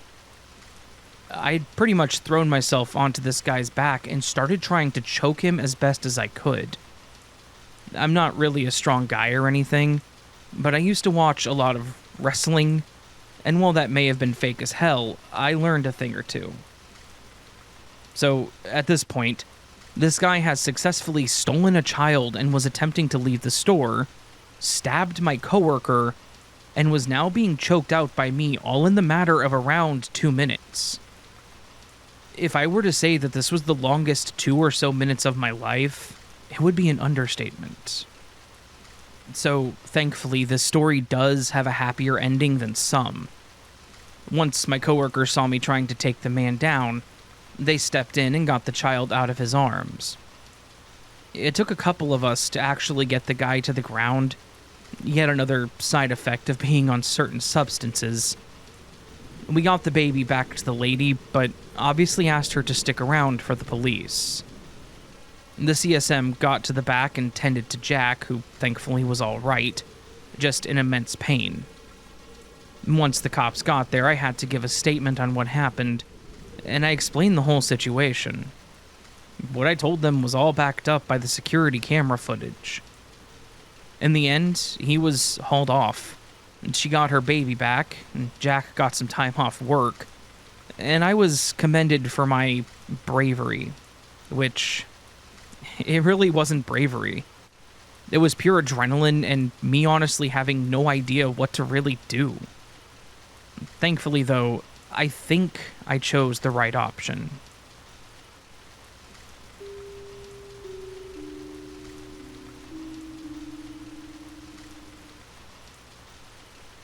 Back when I was 28, I went to a friend's New Year's party.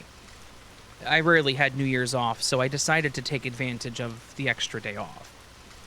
They were planning on having a decent amount of people there, and everyone was asked to BYOB. I grabbed a case on my way there and showed up when the party was already in full swing. There were already about 25 people there. I knew a few of them already. Friends of friends, and others that the host, my friend Doug, knew personally. Everything was going great for most of the night. The music was blaring, people were dancing and laughing, already shooting off some little fireworks outside. Doug had set up a drink station with all of the options, and next to it was a bowl of keys. Doug's dad was a cop, and he had also lost his sister to a drunk driver, so he was very serious about it. You got a cup from him when you put your keys in the bowl. He had a decent-sized house with a fully completed basement, made out to be a lounge, so he had plenty of places for people to crash, too. I knew that I wasn't working the next day, so I joined in the festivities, adding my keys to the pile and grabbing a drink. Around 10:30 or so, one of our old college buddies named Evan showed up. I knew Doug and Evan from the college that we all went to. I hadn't seen Evan for about 2 years, but I had him on Facebook, so I at least had been keeping up with him. I was surprised that he'd showed up, because he'd been invited to several things that we were both invited to, but I hadn't seen him at any of them. No big deal. We were adults, and I know that he worked long hours, so I assumed that was why. But he was there that night. And when he arrived, He seemed to already be a little under the influence of something. When he saw me, he came over and hugged me. His eyes were red and glassy, his speech was slightly slurred, and he was louder than I remembered him being. Doug actually approached me a little later and asked if Evan looked pretty out of it already. I had to be honest because he drove himself there, which was not a good start. Doug looked a bit irked by this, but he kept up the happy host appearance and walked away. I wasn't exactly following Doug or Evan around, so I didn't know what happened at that point. I just assumed that Doug got the keys from Evan and all was well. The party continued as normal. I saw Evan a few times downing a beer, which had also solidified in me that Doug had taken his keys. We even got through the countdown where the party got a little crazier with the fireworks going off. Someone popped open a bottle of champagne they brought and made a mess in the kitchen, but it was all in good fun. At least Doug was laughing about it. Shortly after the countdown, Evan started saying goodbye to people and then came by to me saying that he was heading out. I knew that he didn't have his keys, so I assumed that he had called an Uber or a taxi. He was talking to me about going to another party, and I watched as he pulled his keys from his pocket and started fidgeting with one of the keychains on it. That's where the whole conversation shut down for me. I tried to make a joke about it, him getting his keys when he laughed. He said that he wasn't that drunk, so he grabbed them so that he could leave. I told him in all good faith that I could not let him leave, knowing how bad he was. The irritation in his voice was fully present now, and he told me very matter-of-factly that he knew what his limit was, and that he wasn't even buzzed yet. His words were already slurred when he arrived. He was very clearly drunk, and who knows what he had before he had arrived. I tried my best to be the friend that cared, but still be cool about it. I told him that I could get him an Uber, no big deal, and even offered to drop his car off for him the next day. There was some minor name-calling from him, and he said that he was leaving with his car and that no one was going to stop him. Someone must have heard our conversation and went and told Doug, because he approached us when I was trying to get his keys. Doug became a bit more assertive than I was. He said the moment that he started his car, he would call the police personally with his information to stop him. Evan was pretty pissed off at this point, but I guess it was enough to stop him. He said that he would call an Uber but would come back for his car tomorrow, declining my previous offer. He was clearly angry as he didn't say another word to us as he slammed the front door closed. The party went silent at that moment, but quickly picked back up, hardly affecting the mood. But I was still a little miffed by the situation. He stormed out saying that he would get an Uber, but we didn't make sure of this, and I didn't see his keys exchange hands with Doug. I was pretty sure he still had them. Nothing would have been stopping him from just leaving now that we were back inside. I didn't have time to yell for Doug again, so I just ran through the dining room, through the living room, and out the front door. My stomach dropped as I saw Evan in his SUV. The cab light was on, as well as his brights and his wiper blades. I realized there was a car behind him, and based on how it was moving when it was clearly off, it made me realize that he was hitting it, pushing it out of his way. I yelled out to him out of instinct, but I don't think that he heard me. I started running up to his car when he looked up and saw me. He looked me in the eyes, then back down at his console, then behind him, like he was going to continue to back up. But instead, his car gunned forward. I had to move out of the way.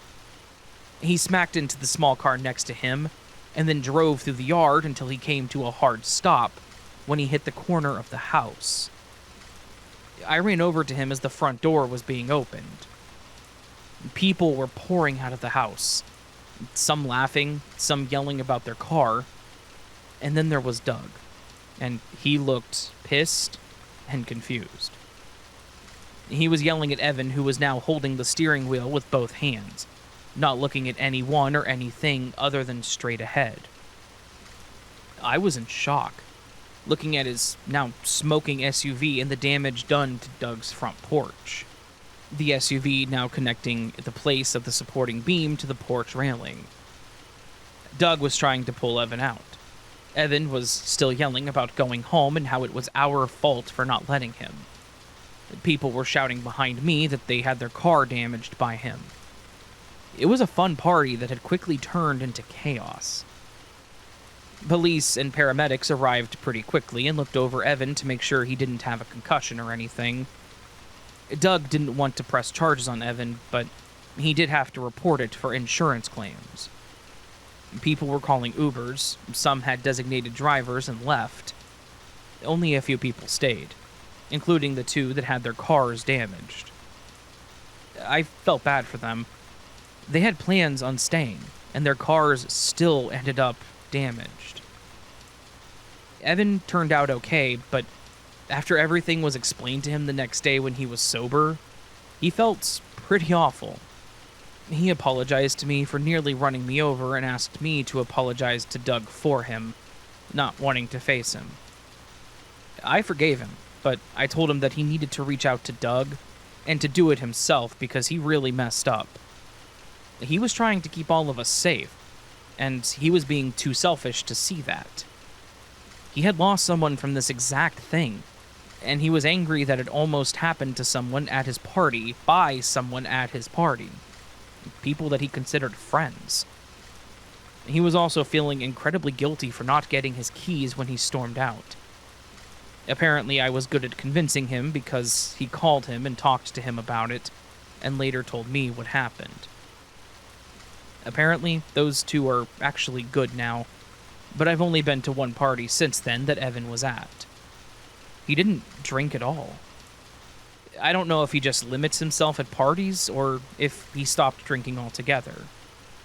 But clearly what he did was a well-deserved wake-up call. I'm not traumatized by the events, but it did have me pretty freaked out there for a while, because my friend almost ran me over, and honestly could have killed me. But he didn't. And he learned his lesson. I still talk to Doug, and I see him a few times a year. Evan I rarely see, but he is still on Facebook, so I keep up with him. I also don't party like that like I used to, but I do pay a closer attention to those coming and going when I do attend parties. I'm not afraid to call anyone out, friend or not, for driving while under the influence. Doug really taught me that. So, please, do the same. If you ever see someone trying to do that, friend or not, speak up. Prevent another life from being taken this year. I promise someone out there will be thankful for it.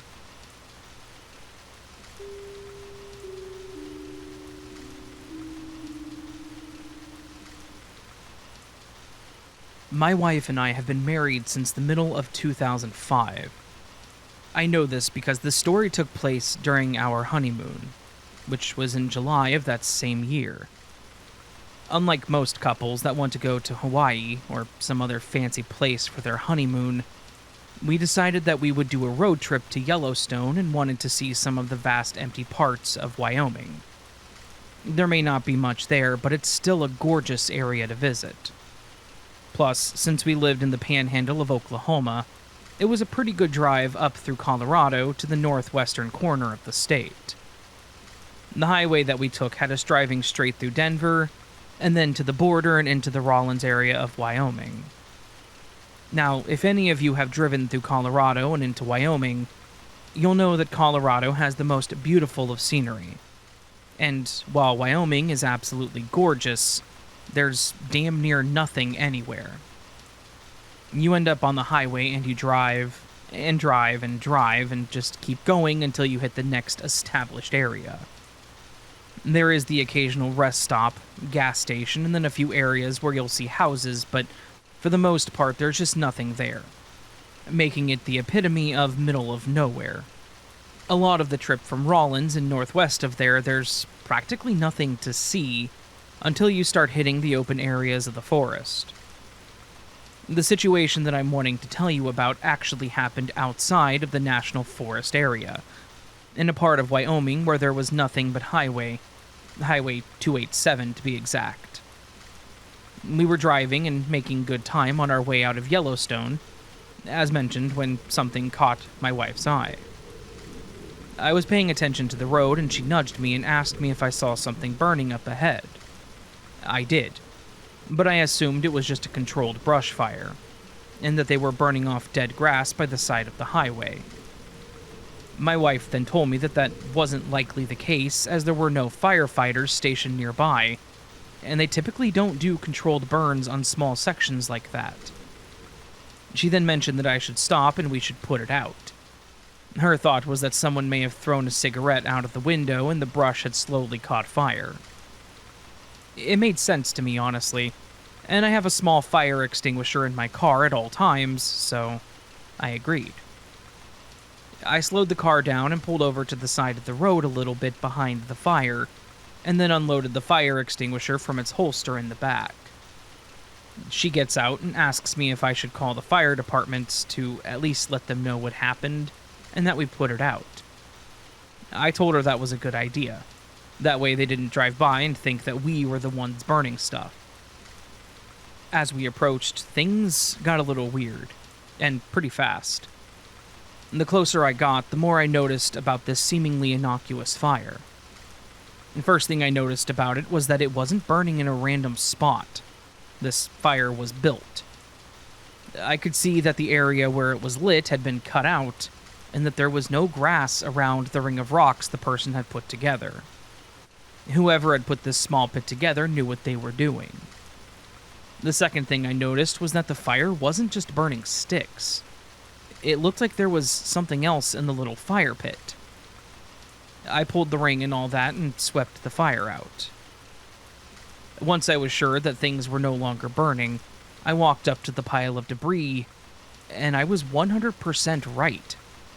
Whoever started this little fire, they weren't just burning sticks, but what they were burning makes this a million times more confusing, and honestly just as creepy. As I was sifting through the burned items, I noticed that a lot of what was in the fire was soft and fluffy, and I figured out that there were several stuffed animals that were in the burn pile. I remember there being a teddy bear, a small horse, and just several other little animals that would have made any child's collection. Under all the stuffed animals, there was a small pile of what appeared to be little girls' clothing. And I mean all kinds of clothing. This fire was built by someone out here to burn a small collection of children's items. And honestly, that was probably the freakiest thing I have ever encountered on the road. We obviously called 911 and we let them know about what we found. My thought process on that was that it could be evidence in a case, and that they likely needed to process what was in the pile just in case. On top of that, I didn't want them coming to find us if they found it later and investigated it. The highway patrol showed up, took our statements and pictures, did all the basic runs of our information, and then let us leave after he was satisfied that we had nothing to do with it. Obviously, I have no idea what all that was, and I don't want to know. Like, at all. All I can say is that I've never seen anything like that again in any fires along the road or anything, thankfully. But, yeah. So that happened, and is something that kind of haunts my nightmares at this point, if I'm being completely honest with you.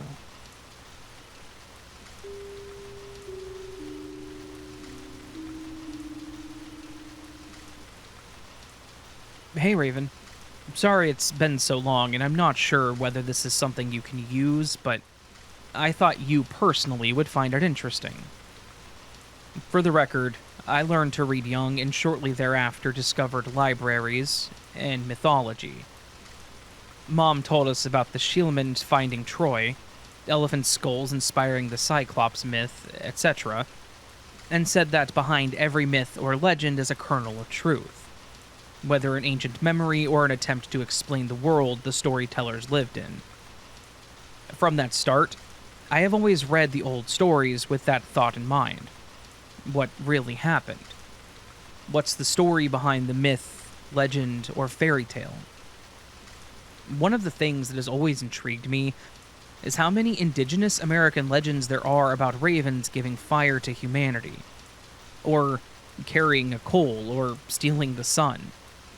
You see the pattern.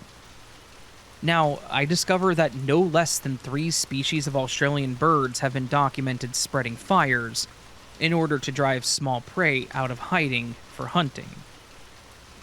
Granted, there is no such documentation for North American corvids doing so, but I'm now absolutely convinced that the legends are a memory of ravens using fire to hunt. Why don't they do it anymore, though? Maybe movements of massive herds, millions strong, made it unnecessary and they got out of the habit. Maybe their partnership with wolves contributed, leading wolves to prey so that the ravens could feast on the leftovers, as has been documented. Maybe they had other partnerships as well. Mom had an encounter with ravens at a Puebloan cliff dwelling, asking her for food and water and showing gratitude after. How many generations has that been going on? Indigenous peoples used to do control burns to tend the landscape and encourage the growth of preferred plants, and I've seen corvids and raptors gathering around hayfields during harvests to prey on small animals flushed by the passing farm equipment, or along roads in winter to take advantage of roadkill. Maybe these kinds of opportunities made fire setting unnecessary, and the skill ceased being passed down. So why don't ravens use fire? Well, I don't know, but you'll never convince me that they didn't in the ancient past.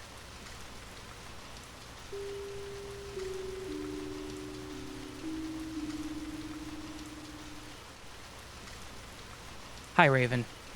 So, one night, I was maybe like 7 or 8, maybe younger, I can't remember, but anyway, my mom wasn't home, so I slept in her bed, and her room is big. To give you an idea of what it looks like, when you walk in, the bed is right there at the end. Outside of the door, the stairs going down. So, on with the story. Since I was young, my dad would read me stories before bed. There was this one book that I wanted, and it was downstairs. He didn't believe me at first, so he went to our small library. The library is basically just a shelf with books. When he looked, it obviously wasn't there, so he went downstairs. He was downstairs for a little while looking for it, so I was looking into the hallway from the bed. And I saw this white figure floating near the end of the bed. I didn't feel scared at all. More like calm and safe. So I thought it was my guardian angel. I didn't even think it was a ghost. I don't know what happened after that, but I now know that it wasn't my guardian angel. It was a spirit, and her name is Maybelle. I'm a clairvoyant psychic medium and intuitive. There are some other ghosts in my house. I have 2 ghost cats as well. I hope you have a good day or the rest of your day, and remember that you are loved, even if you've messed up. For whatever reason, you're loved no matter what. You are beautiful and perfect and valid. And thank you, Raven. Thank you for sharing.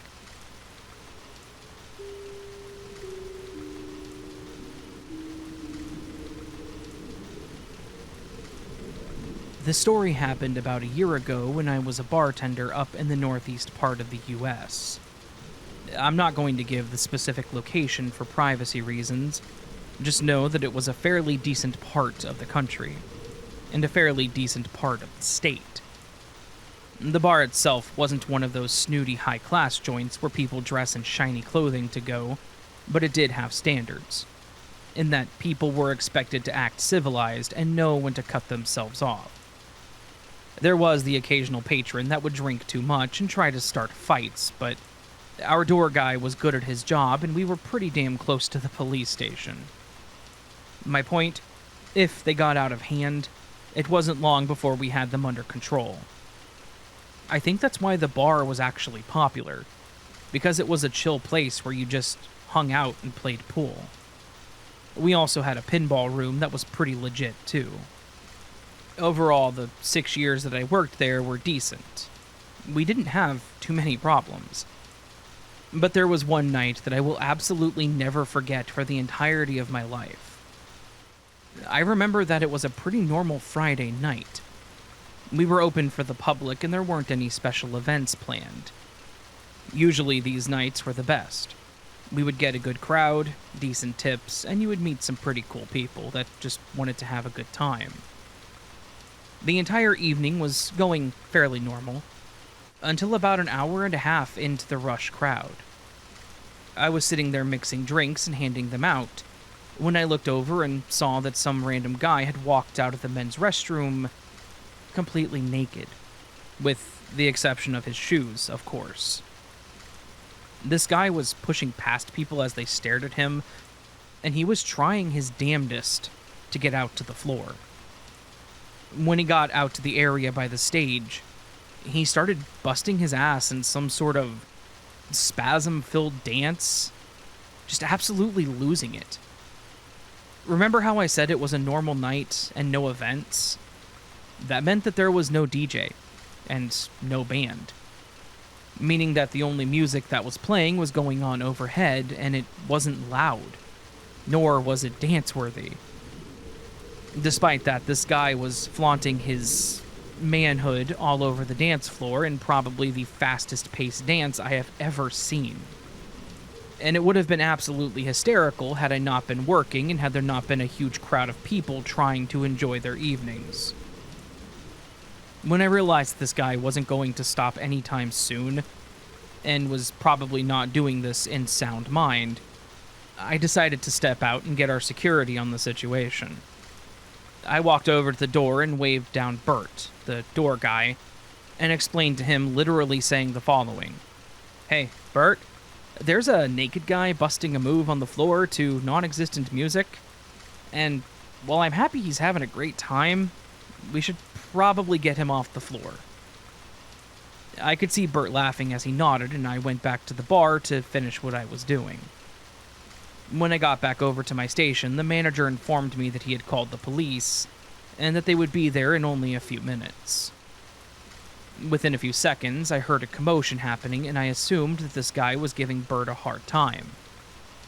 Sure enough, I look up and see that Bert is trying to grab the guy's arm and get him off the floor, and this guy is screaming at Bert that he's ruining his night.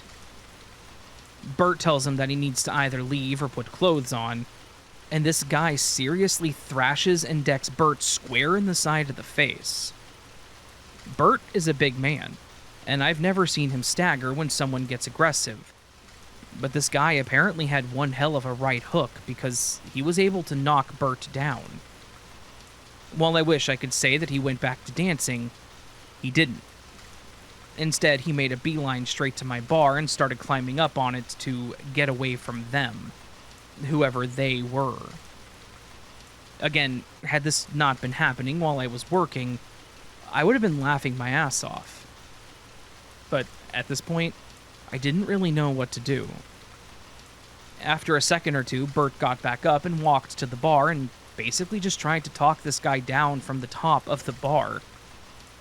After a bit of back and forth between this guy that is clearly tripping hard and Bert, the guy jumps down and tries to run to the back.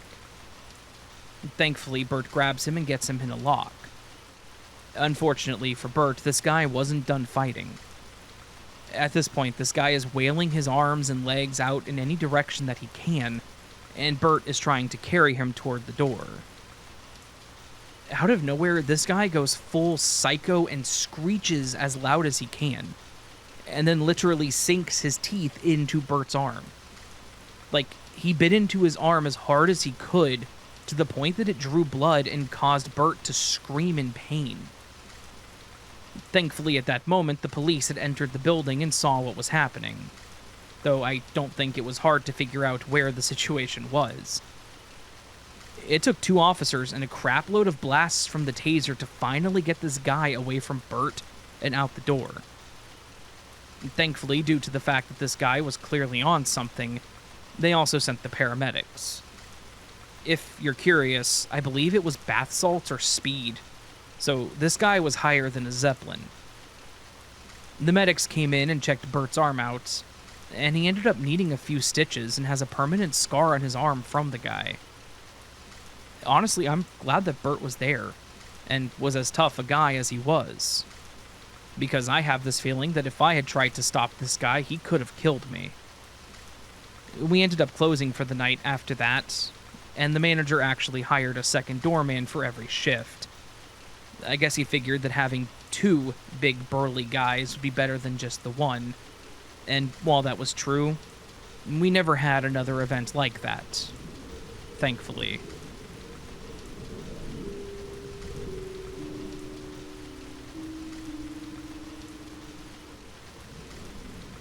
Hello. I've started listening to your channel recently and was hooked immediately. Very well done, and I love all the spooky stories. Here's mine. Me and my family were driving on a road trip between two cities. We live in Australia, and we were surrounded by thick bush the whole way, except for vast wheat fields or fields covered with yellow flowers. It was a 5-hour drive, so I was super bored, until something caught my eye. A human-sized figure walked calmly across the road. But the car was about 30 meters away, and it had no features or color. Just pure black, like a shadow.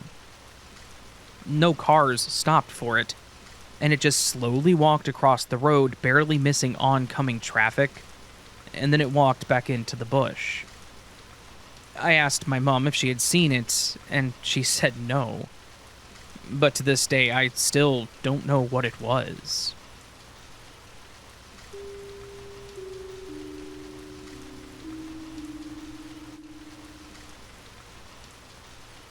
This story takes place a few years back when myself, my sister, and her two kids were all driving to a surprise birthday party for my older brother, Matt.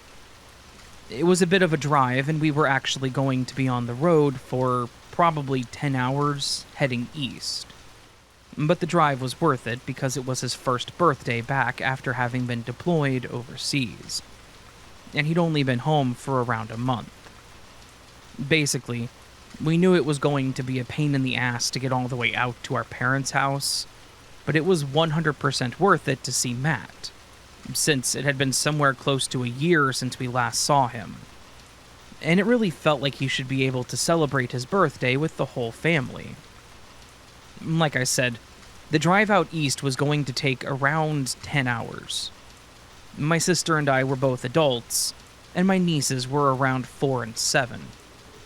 My sister drove for the first half, and I said that I would take the second half, as I knew that at 5 hours in, she would likely be in the back seat keeping the little ones calm and collected. 4 and 7 are old enough to enjoy these kinds of car rides, but definitely not old enough to sit for 10 hours straight. And I honestly don't blame them. If it weren't for Matt, I wouldn't have sat through the trip myself.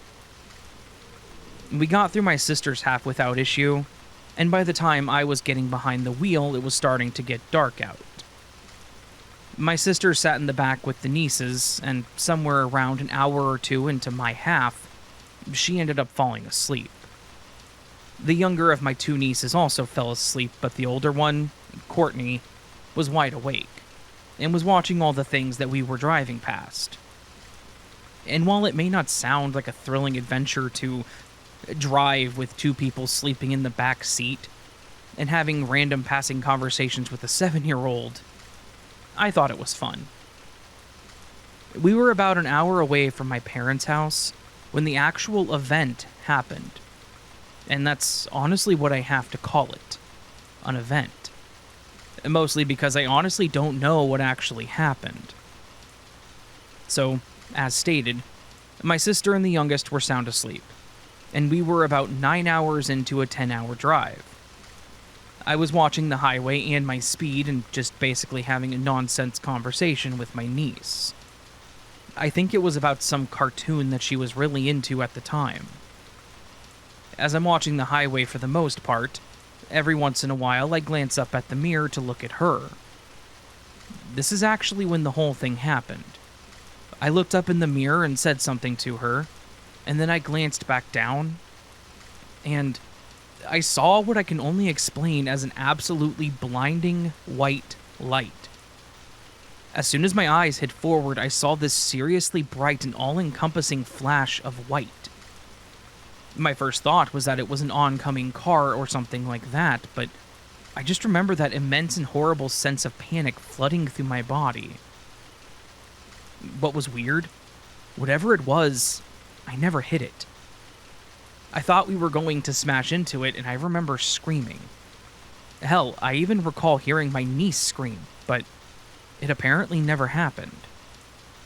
It kind of felt like whatever that moment in time, when I saw the light, it kind of hung there for a moment and then reset back to me on the road, driving like normal. I didn't swerve, I didn't slam my brakes. I apparently didn't scream because the other two never woke up. I went from staring down an alarmingly bright light in front of me going 70 down the highway, certain that I was on a collision course with whatever the hell it was, to driving like normal with nothing in front of me. Of course, that feeling of terror didn't pass. I was still running high on adrenaline when I came back to reality. I pulled the car over to the side of the road and tried to take deep breaths. When I stopped the car, my sister obviously woke up asking if we were at the hotel yet. I told her no and that I just needed to take a moment to catch my breath. She asked if something happened, and before I could even respond, my niece starts telling her that we were talking about the cartoon, and then there was this really bright light in the middle of the road that randomly disappeared. Her version was probably cuter or more detailed at the time. This actually made it worse, though, because she confirmed what I saw. I saw all of this unfold, and she saw it too, which confirmed that I didn't fall asleep or have one of those micro nap things you can have while you're driving. I legitimately saw this huge white light in the middle of the highway. Unfortunately, there was no way for me to explain the whole resetting thing, so I just left it at what she said. I told my sister that I wasn't sure what it was and that it just freaked me out a little bit. Nothing else happened the rest of the way. We all stayed awake and chatted for the last 40 minutes or so. We got there and we had a great time. And while the party was certainly the highlight of the whole event, that was seriously a road trip that I am not likely to forget any time soon.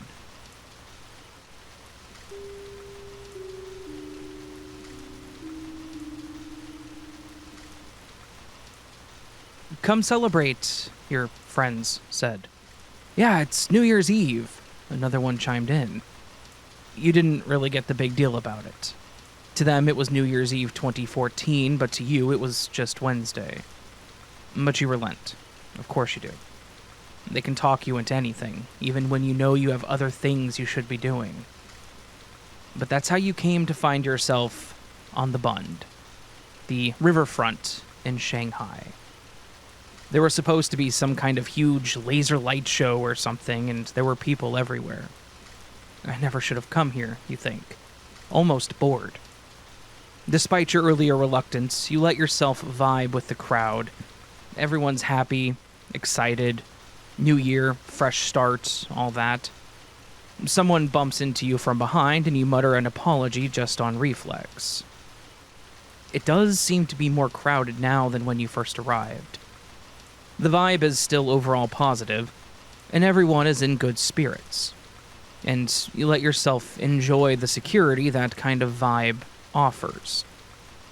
It's subtle at first, but you notice that it's getting harder and harder to move through the crowd. You're wedged in from all sides, and the crowd in front of you seems to be pushing back, while the even larger crowd behind you tries to swell endlessly forward. At some point, you realize that you've become separated from your friends, as the swelling current of people somehow pushes you one way and your friends the other. It's nearing midnight now, but to be honest, the growing anxiety inside of you has made you forget all about the celebration. People are crushing in from all sides. All of them, pushing. Some pushing you forward, some pushing you back. The world has gotten smaller for you now, and you're so packed in by people that each time you let out a breath, the next one becomes more painful, more labored. There's no relief. There's no help. Just the unrelenting crush of the crowd around you. As the tide of humanity continues to sweep you along its current, like a dislodged branch in the river below, you see people falling, being swept up and consumed by the surging masses. I never should have come here, you think, as darkness closes in on you. December 31st, 2014 was supposed to be a day of celebration. New beginnings, fresh starts, and clean slates. But by the early hours of January 1st, 2015, the news was already making the rounds that something very bad had happened during the night's festivities at the Bund, and people had been hurt. That was the initial reporting. Then, as the day went on, more information began to come out. Details and truth finally began to emerge. The laser light show that had been originally planned for that night had been canceled, and the excited revelers either didn't get the memo or didn't care, and they showed up for the party anyway. However, in light of the official event being canceled, we now had 300,000 would-be partygoers and no organized crowd control in place. The Bund riverfront on the Huangpu River is quite a sight to behold. That's why massive happenings are organized there all the time. But if you're going to have 300,000 people gather for a party, which, just as a note, is more people than live in my entire city by just under double, and you don't have regulations in place, with officials to direct the flow of the crowd, then what is meant to be a festival can and will turn into a rolling tragedy. By the time the crowd had finally been dispersed and some kind of order had been restored, nearly 40 people were dead. Heartbreakingly, the youngest of them being a 12-year-old boy, with 50 more reported injured and 13 of those being serious. The truly terrifying part of this entire story is that, at no point, was this some kind of angry, bloodthirsty mob. It wasn't the uncontrolled, panicked stampede of people fleeing a tragedy. And while there were initially rumors that someone had thrown what appeared to be either American currency or some kind of coupons into the crowd, the Shanghai authorities were quick to refute that this had been the cause of some kind of chaos or violence among the crowd. This wasn't like the station nightclub fire, where people were trampled trying to flee a disaster. This wasn't Altamont, where pockets of violence began breaking out among a huge crowd of partygoers. This was simple, unchecked physics doing what it does when large amounts of people try to cram into the same spot at the same time. In a relatively peaceful crowd, enough unseen cosmic chaos, in the guise of something as timeless and inevitable as gravity, broke out, when half of the crowd tried moving one way while the other half was dedicated to moving in the opposite direction. The unfortunate people caught in the middle found themselves unable to move, unable to escape. People fell, swallowed by the waves of humanity, never to come up. But why? Why had this all escalated to the point of disaster? Why had so many people even been on the Bund to begin with? Well, traditionally, Shanghai has had a laser light show along the Bund every year to celebrate the new year.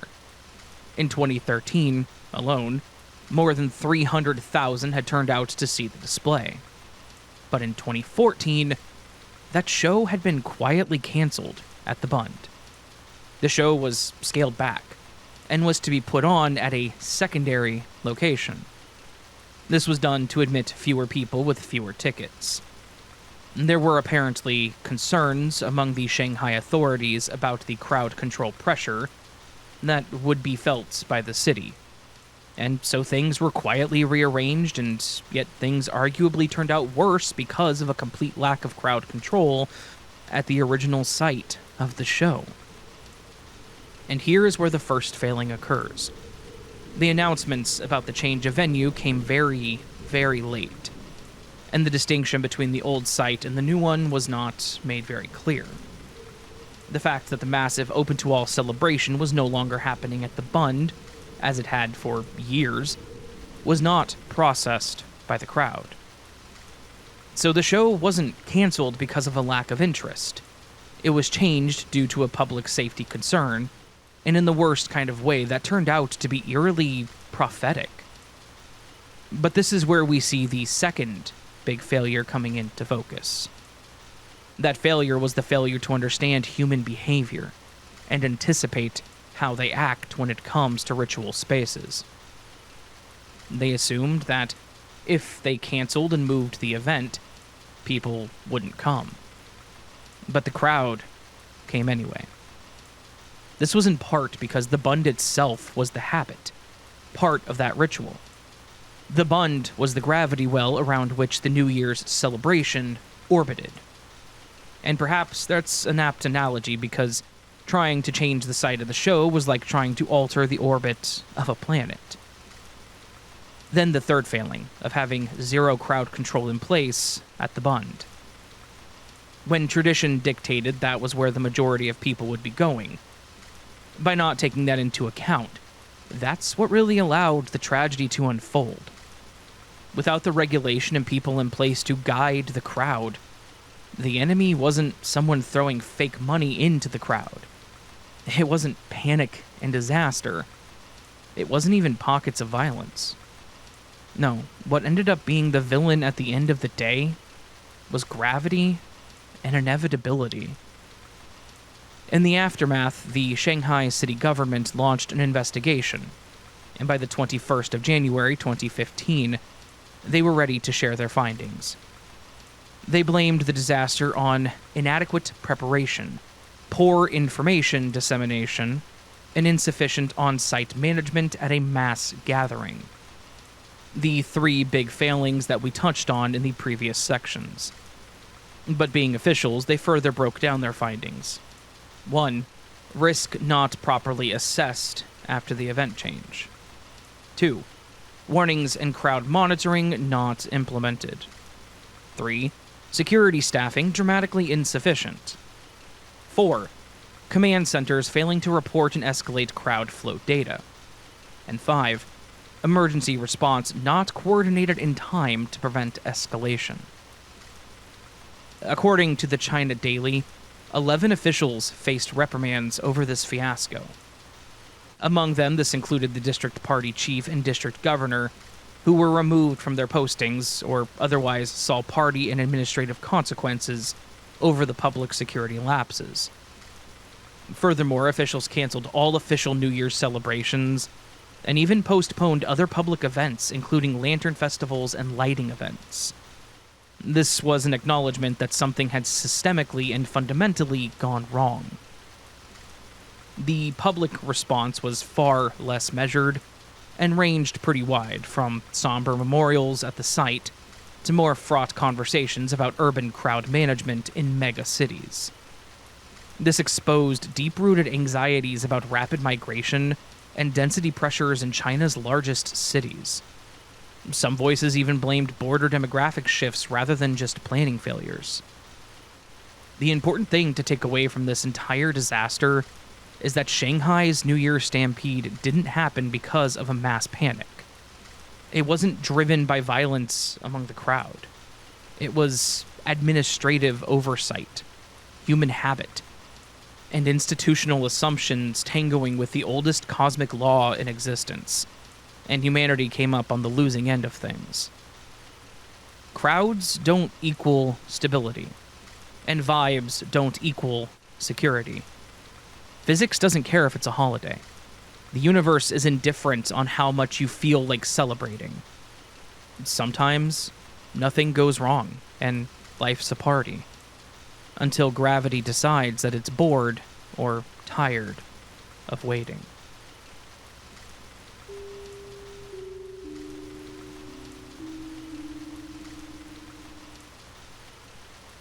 To start this story, I have to tell you a little about my sister. We were actually born exactly a year apart. Our birthday is on November 23rd, Jen being the older one. We have always been inseparable. We did everything together and matched like we were twins. We even teased about going on dates together with guys, and as teens joked about having a double marriage, things like that.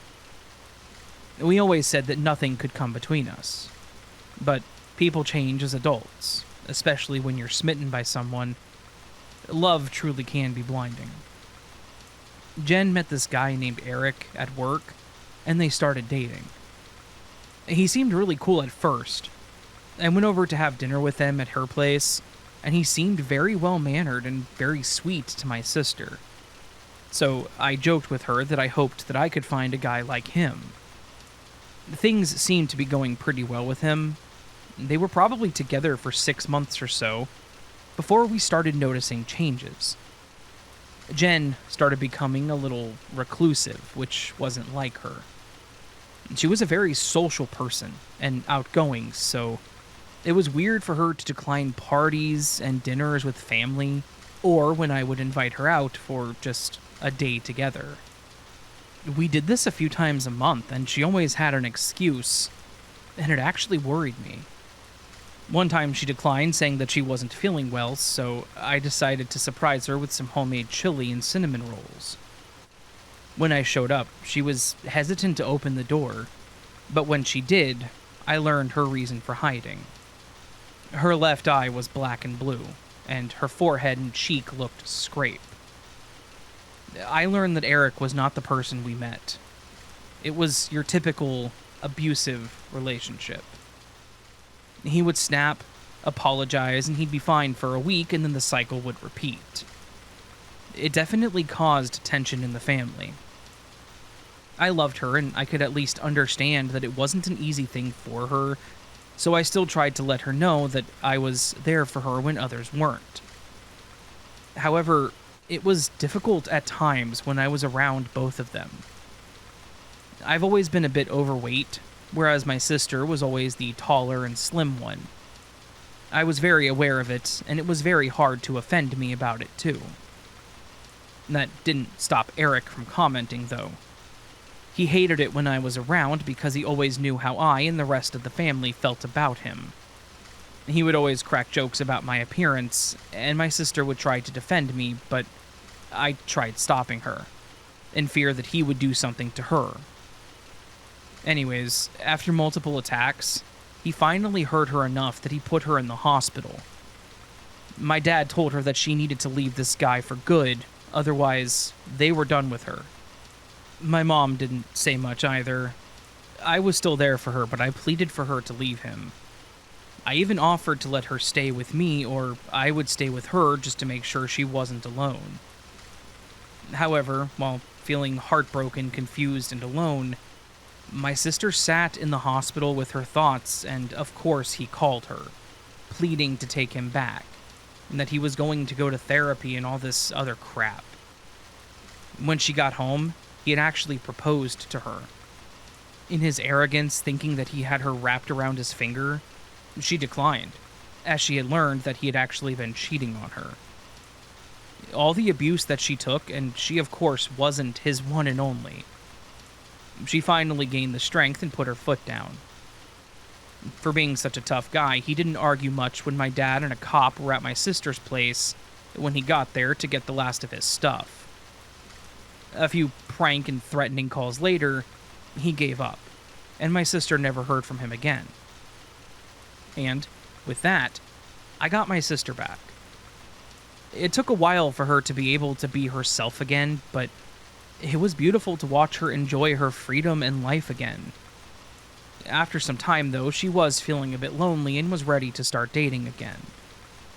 I had been looking on a few apps and sites, so I thought it could be fun to get her a profile set up, and maybe we would get lucky and like each other enough to double date. We get it set up, and she's enjoying herself and even talking about hookups. Hey, as long as both parties are for it, at least they're enjoying themselves. So I had a few matches myself, but the dates all kind of just fell flat. I did, however, meet one guy named Corey. He seemed really cool and had a lot of similar interests that I did. I was starting to get into streaming games online, and he said that he wanted to do the same, but that he hadn't started anything up yet. We were talking for quite a while, and both wanted to meet, but he said that he was out of the state for work. I appreciated him telling me this up front, and it made me feel better about the situation as well. So, we scheduled a time to meet after he returned in a week. In the meantime, we continued talking, and I told my sister about him. We did share pictures, so we at least knew what each other looked like. My sister even thought he was cute, and she approved. Once he returned, we made plans to go have drinks and see a movie. We were going to meet up at a pub that was close to the theater, so it was about 20 minutes from my place. I got there first, after getting a message from him saying that he was almost there as well. Instead of going in, I decided to sit outside and wait. My bad habit was smoking, so I thought I would smoke one while I was waiting to calm my nerves as well. Don't worry, he said that he was a smoker too.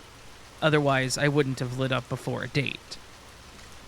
Anyways, while I was standing there, I looked up to see the people that were passing by, leaving and entering the bar. It wasn't completely dark yet, but as the cars were coming toward me with their lights on, I couldn't quite make out the faces of the people walking toward me. So, when I saw a guy cross the road and walk toward me, I stared at him a bit harder to see if I could make out if it was Corey.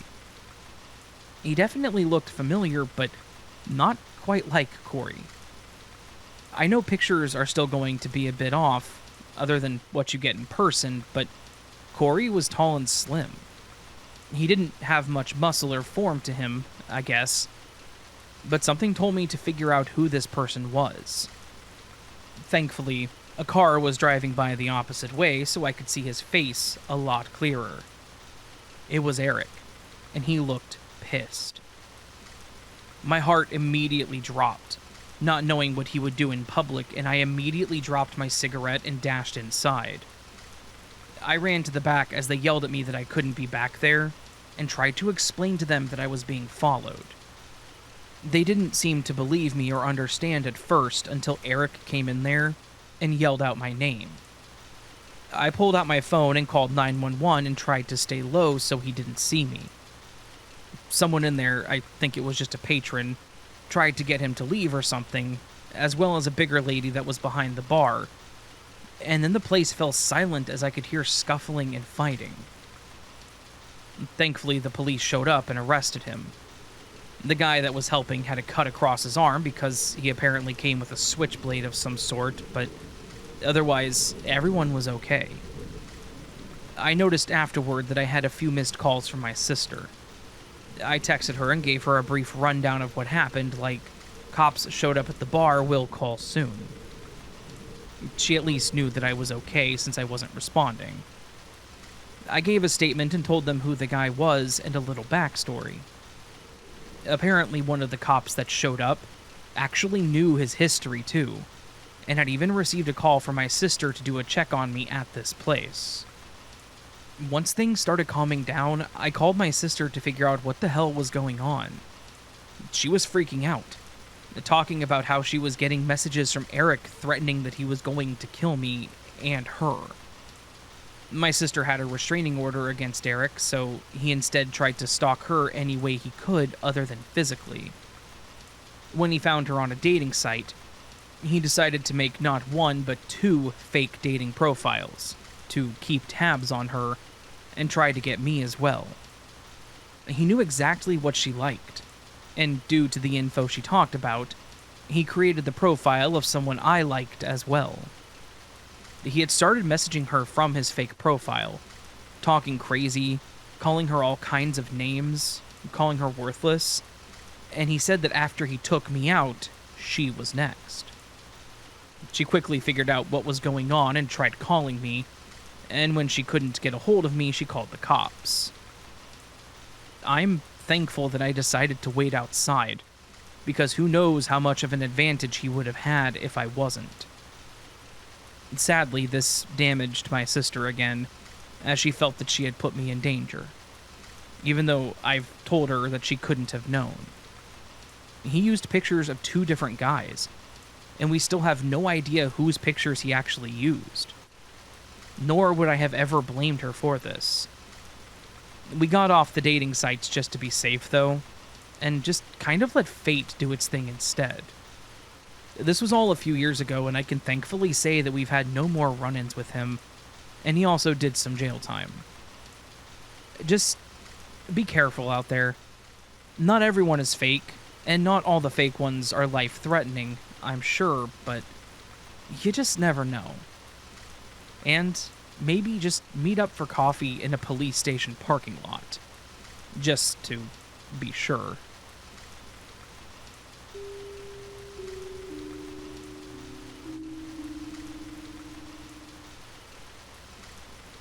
This happened to me back in 2018. At the time, I was 27 years old and was still getting over a pretty bad breakup. I'd been seeing this guy for 4 years, and he just up and left, saying that I deserved better and that he couldn't make me happy. It made no sense to me because I thought we were happy, and I was certainly happy with him. And that was until about 2 weeks later, I learned that he had a girlfriend on the side that was now 7 months pregnant. I can put things together. So, it was pretty rough, and I finally got fed up with feeling sorry for myself and decided to make changes. I had gotten a promotion at work, I was moving into a better apartment, and I was ready to get back into shape. I started looking into local gyms and signed up for one that didn't have a ridiculous cost. It was a smaller gym, not a chain, which I also preferred. The building was, funny enough, part of a strip mall that was next to a well-known brunch place. The smell was always tempting during the day. When you entered, there was a row of treadmills, bikes, and ellipticals. To the right of the entrance were all the weight machines, the back corner had the free weights, and the far back was the larger equipment, like the obstacle course stuff. Sorry, I've never really used that stuff, so I don't know what it's all called. Lastly, the locker and shower rooms were on the far left. I'm not a morning person, so I usually went after work, or if I was off, I would go in the afternoon. The gym was not open 24 hours. They closed at 10 p.m., so I would get 2 hours in when I went to work. Another reason I liked that gym was because of its size.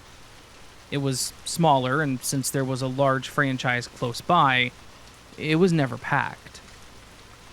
I hated gyms that were always busy, where you had to use the treadmill right next to someone, or where you had to wait for a machine to open up. It was uncomfortable, so this gym was always a relief to be in. It was a normal night. I usually started on cardio and then moved to the weights. So I jumped on a treadmill to start, and about half an hour into my jog, I felt the cool breeze when someone opened the door, so I looked over. It was a guy. He looked younger, wearing basketball shorts and a hoodie, carrying a small bag. He looked around and at me, and that's when I looked back toward the TV. I could see the man from the corner of my eye walk behind me, towards the locker room. After a few minutes, he walked by from the left side and went toward the weights. He stopped at the machine that has the bar you pull down to your chest. I had my music playing, and I was watching the TV that had subtitles on it, so I wasn't really paying attention to the guy while he was on the machine. However, I do remember watching him walk to the machine because I thought it was odd that he was still wearing the hoodie. I personally cannot wear long sleeves while working out, especially not a hoodie, so it caught my attention is all. Anyway, other than noticing the hoodie, I didn't really pay attention to him, but it was just one of those moments where you see motion, so you look over at it. And that's exactly what I did. When he stood up, I looked over and he noticed this and smiled toward me. It was nothing crazy, just one of those normal awkward smiles you do when you make eye contact with the stranger. So I smiled back, and then I looked back up at the TV. Again, the machine that he was at was slightly to the right and below the TV, so I could see him while watching it. So it wasn't hard to notice him taking off the hoodie. now wearing just a tank top, and he turned around to face me while using the same machine, now pulling the bar down to his chest instead of behind his head. I've seen others use this machine both ways, and I'm also not a professional, so I wouldn't say that he was using it wrong or anything, just noting that he changed his position. But since he turned around, I kept feeling like I was being watched.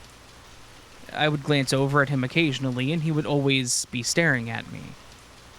He had to look to the right slightly to look at me, so I knew that he was staring at me. There was nothing else in my direction that he could have been looking at. There weren't any TVs, posters, or even another person to my left, so it became pretty awkward. Now, unable to shake the feeling of being watched, I cut my treadmill time short and went to a weight machine behind him so he wouldn't be facing me. I was using an arm machine that faced toward the front so he would be to my right. I started my reps again, and I was starting to feel watched again. I looked around as I rested, and the few other people in there were busy doing their own thing.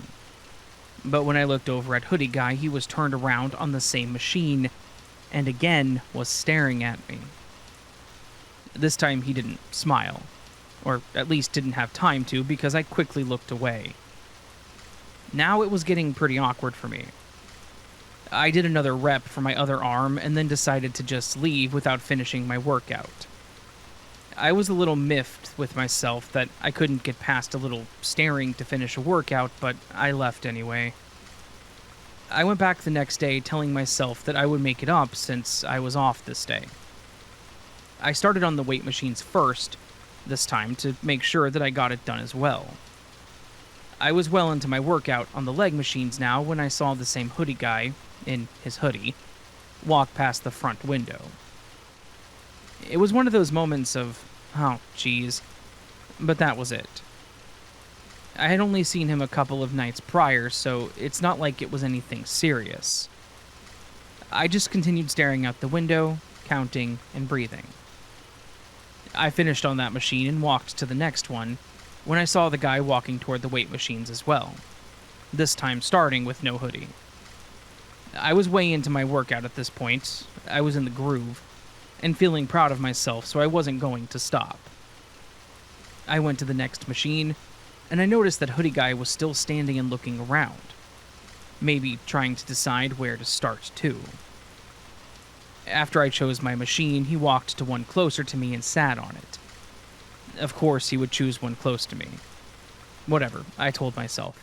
Just don't pay him any attention. Just get your checklist done. I was on the one where you had to squeeze your thighs together, and he was on some kind of crunches one.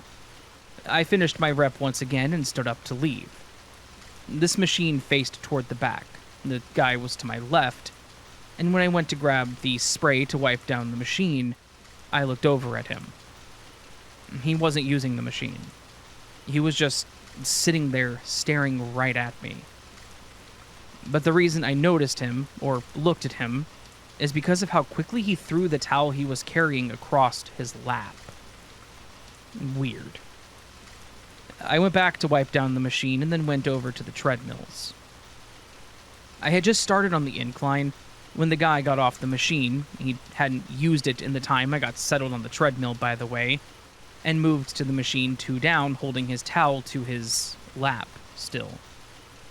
The machine that he moved to faced me. I was now hating how the road that he was on alternated. But again, the machine that he was on didn't move. I was watching the TV and could tell that he was just sitting there unmoving. I did my best to ignore him and continue. I usually had a routine on the treadmill that included slight inclines and speed-ups. But once I started getting to a jog, I noticed the guy leaning forward, like he was really focused. It was hard to not notice him at that point. I've always been a pretty passive person and always tried to avoid confrontation. This is why I never confronted my ex about his new girlfriend. So when I noticed Hoodie Guy watching so intently, I just gave up. I got off the treadmill, took a breather, and quickly escaped to the locker room to clean up. I was, however, irritated that he was making me uncomfortable enough to ruin my workout, but he wasn't physically doing anything to me. I felt silly, and I didn't feel like it was something I could actually report to an employee since he wasn't really doing anything. But when he was there the following night, doing the same thing he always did, I decided to tell someone. If anything, it was a way to keep track of his activity. There was a younger girl that worked there that I often saw in the evenings around closing. I had already gotten to know her a bit as she always had a textbook out, clearly in school of some sort. When I left that night, I pointed him out to her and told her what he was doing, and how it was just feeling creepy.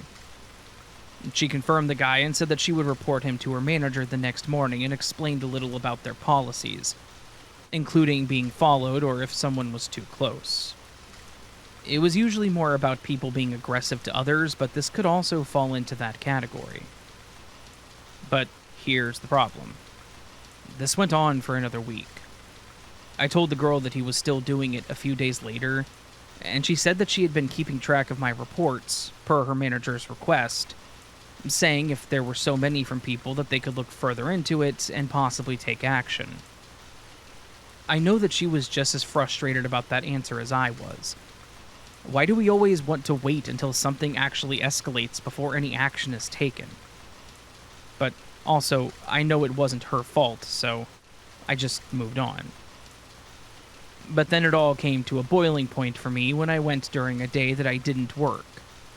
This was no one's fault, but I was already having a rough day. I had gotten into a small argument with my mom earlier. I had an important package for work that was supposed to be delivered to me, but they had apparently delivered it to the wrong place and no one knew where it was at USPS. Shocker, right? I also had a doctor's appointment planned later that day, and they said that they had double booked the appointments and canceled mine. I had this appointment scheduled for over a month because of how booked out they were. Now I was waiting for them to call me back to find a new day. So, needless to say, I was already pretty worked up and decided to burn the energy at the gym. I started on cardio and then moved into the weights. I was on one of the machines when I saw a hoodie guy arrive. Here we go again. No surprise, he spent a little time in the locker room and then went to a machine near me. I didn't pay him any more attention. As I finished where I was, I stood and noticed not only the towel on his lap again, but also his phone there being held up by the towel.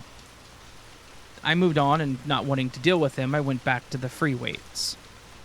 I grabbed some weights and was using the small steps that were back there with it. I had it positioned sideways, so if he was watching, he would not get a good view of the front or the back, only a side profile. Apparently, he was still willing to make do. He moved from the machine that he was on to the closest one to the back, which was an arm machine. But he was more concerned about getting the towel positioned in his lap just right to hold his phone up, again. But instead of using the machine, he had his hands on his phone, looking down at the screen. It finally clicked. Was he taking pictures of me? I always had my phone on me too because I usually listened to music, but it was either in my pocket or in the phone holder on the equipment that I was using. This guy was clearly on his phone, tapping on the screen or something since he used both hands. I know I was really taking a chance here, but I was already in a bad mood, in an adrenaline rush and fed up, both with this guy and the employees not being able to do anything about him. So I took matters into my own hands. I put the weights back, took a breath, and calmly walked toward the guy. I watched him look up from his phone to me and smiled. I smiled back and approached him. I was standing near his leg when I greeted him. All I said was, "Hey," and my heart started racing. He greeted me back, and I asked him if he was wanting to use the weights. He kept that smile on his face and said, "Oh no, I just like watching your form," and winked. He literally winked at me at that point. So I went to turn to walk back toward the weights when I snatched his phone. I grabbed it a little harder than I thought because he grunted and grabbed himself. It was enough time for me to see that not only had he had the camera app open still, but in the little review box of recent photos was a picture of me. I tapped on it and saw a few of me on the first machine, and then some of me using the weights, zooming in on my rear. I was furious. Who knows how many other women he was doing this to? If he was brazen enough to do this to me when I clearly could see him, what else was he capable of? He was already standing and yelling at me to give his phone back, so I did what any angry person would do in that situation. Or maybe not. I threw it. I threw it hard against the back wall. The guy was yelling. Other people were certainly watching us now, and then 2 employees ran up to us asking what was going on.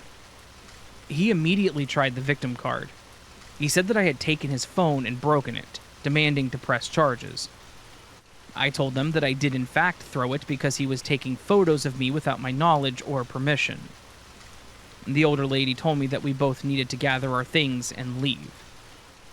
I was angry and in tears, trying to stop myself from getting sick as I walked to the locker rooms.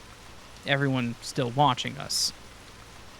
The guy was still shouting, calling me a psycho from behind, only making me more embarrassed. So I grabbed my stuff and quickly left. I called a friend of mine, and I explained to her what had happened. She, of course, laughed at first, which did break some of the tension. I was worried that the guy would press charges, as I did break his property, so I was waiting to get a call or knock at my door, expecting that the gym would give him my information. Surprisingly, that never happened. In fact, I didn't hear from anyone. I didn't go back to that gym for a week, still feeling embarrassed.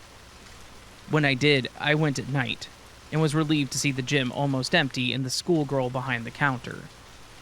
She immediately looked shocked and leaned over the counter to talk quietly to me. She told me that she knew what had happened from the other employees sharing, but she also told me the bad news. Both mine and Hoodie Guy's memberships were revoked, and we weren't allowed to sign back in. I was pretty upset, but I know it wasn't her fault. It was the owner/manager's choice. The girl was very sorry, though. I could tell that she felt bad. She hugged me and told me not to feel bad for what I did, and I left a little defeated, but also kind of satisfied. I know what I did was wrong, and I should have done things differently, but at the time it felt good. I wouldn't recommend my approach, however. If you are ever in a situation like that, I recommend you report it. Report it to someone that works wherever you're at. Report it to the police if you don't feel safe. Just don't let anyone make you feel like you shouldn't be there. Also, I never did see that guy again, nor was I ever served papers or charges with anything. Probably because he knew I could possibly make a case against him, too. I'm just glad that it did go away, and hopefully, he also learned a valuable lesson.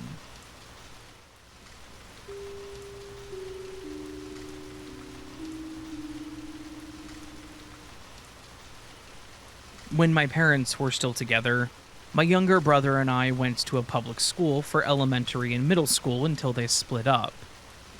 My mom got custody of us and were married. However, because of my stepdad's job, we had to move. My stepdad, Charles, was a bit too uppity in my opinion, which then began to warp my mother into the same type of person. Because of this, they felt that our family was too good for public schools, so we had to go to a private school when we moved. Don't get me wrong, I'm sure there were plenty of kids that enjoyed it. My brother was still in elementary school and he seemed to like it, but I hated it.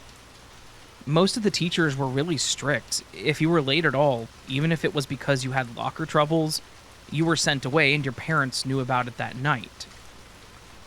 Thankfully, there were some kids that were like me, forced into private school thinking that it was a better education and that it would save the, quote, troubled kids.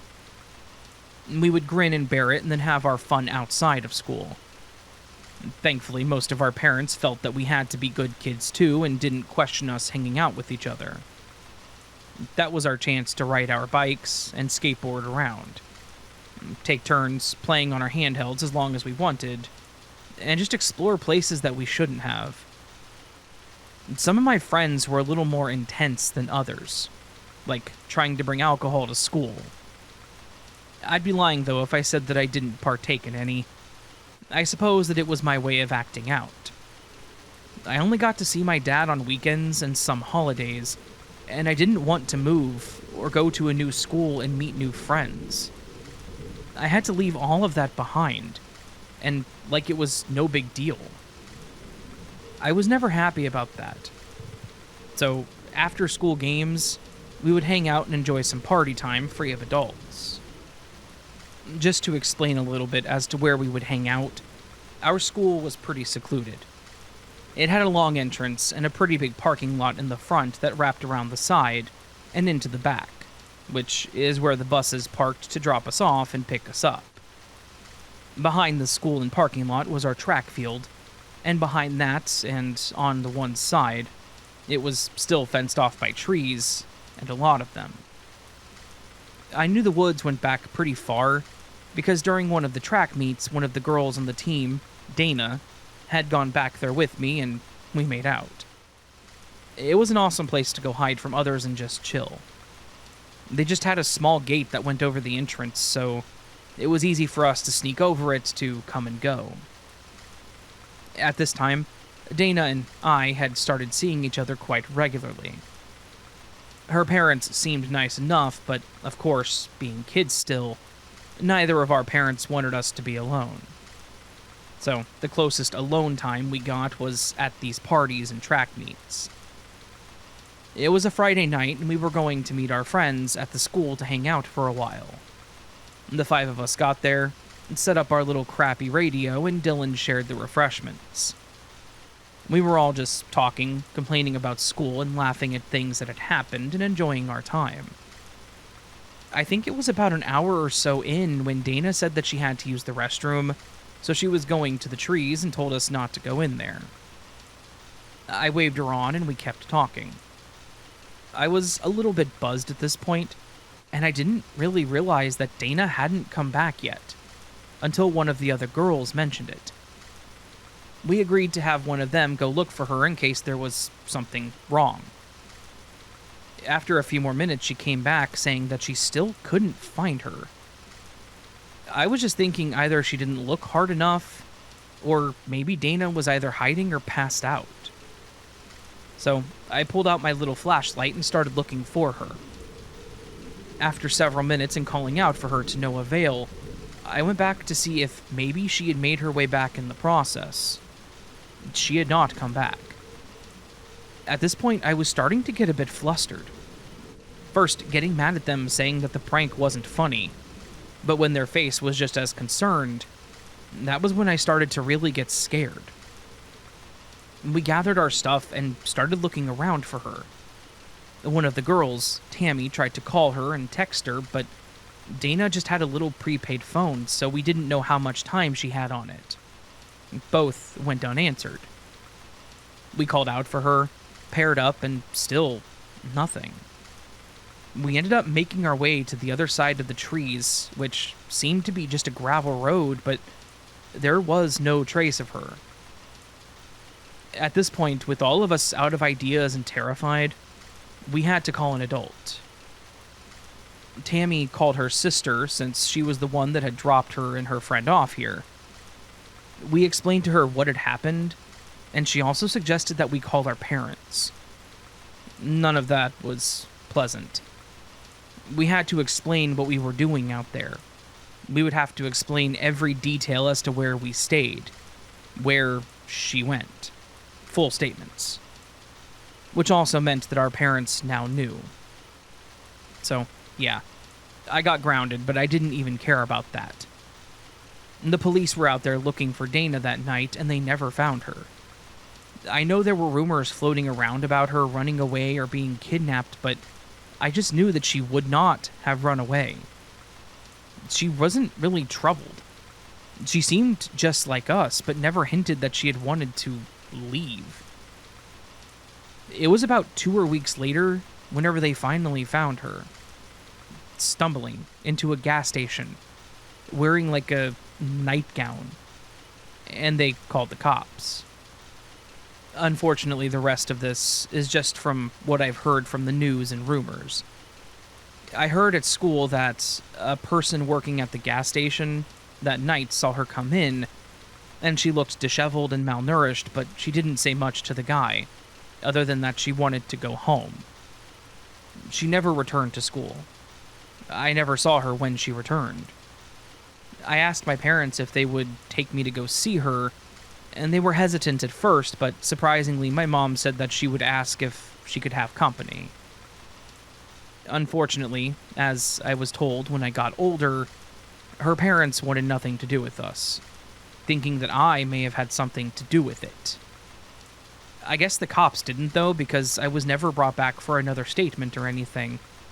Or maybe that was Dana reaffirming our innocence. Apparently, she didn't talk about it for a while, though. I wouldn't learn what had really happened until I saw it on the news. That, and I started putting the pieces together based on the questioning some of us students were getting by police and other teachers at the school. It was them basically looking for a person in the questioning of her abduction. The person in question was one of our substitute teachers. School definitely felt different, and even among the teachers, but I didn't realize that that may have had something to do with it. He did end up getting caught. Sickeningly, him and his wife, both. It was stated that Dana was pretty close to them, as she had started dog sitting for them and got to know the couple. That night, he was driving by, and apparently Dana had made her way through the trees, and he stopped her and put her in his car. He then took her home, and they kept her there that whole time.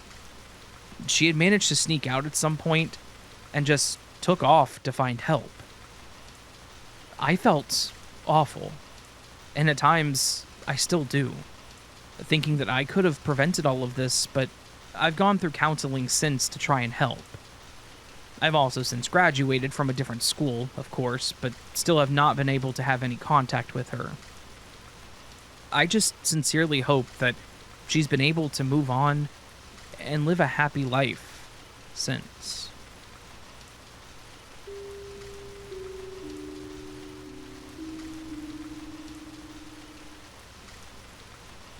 To protect my identity in the event that any of the hotel staff listens to your channel or my experience is taken to them, I've redacted a few things.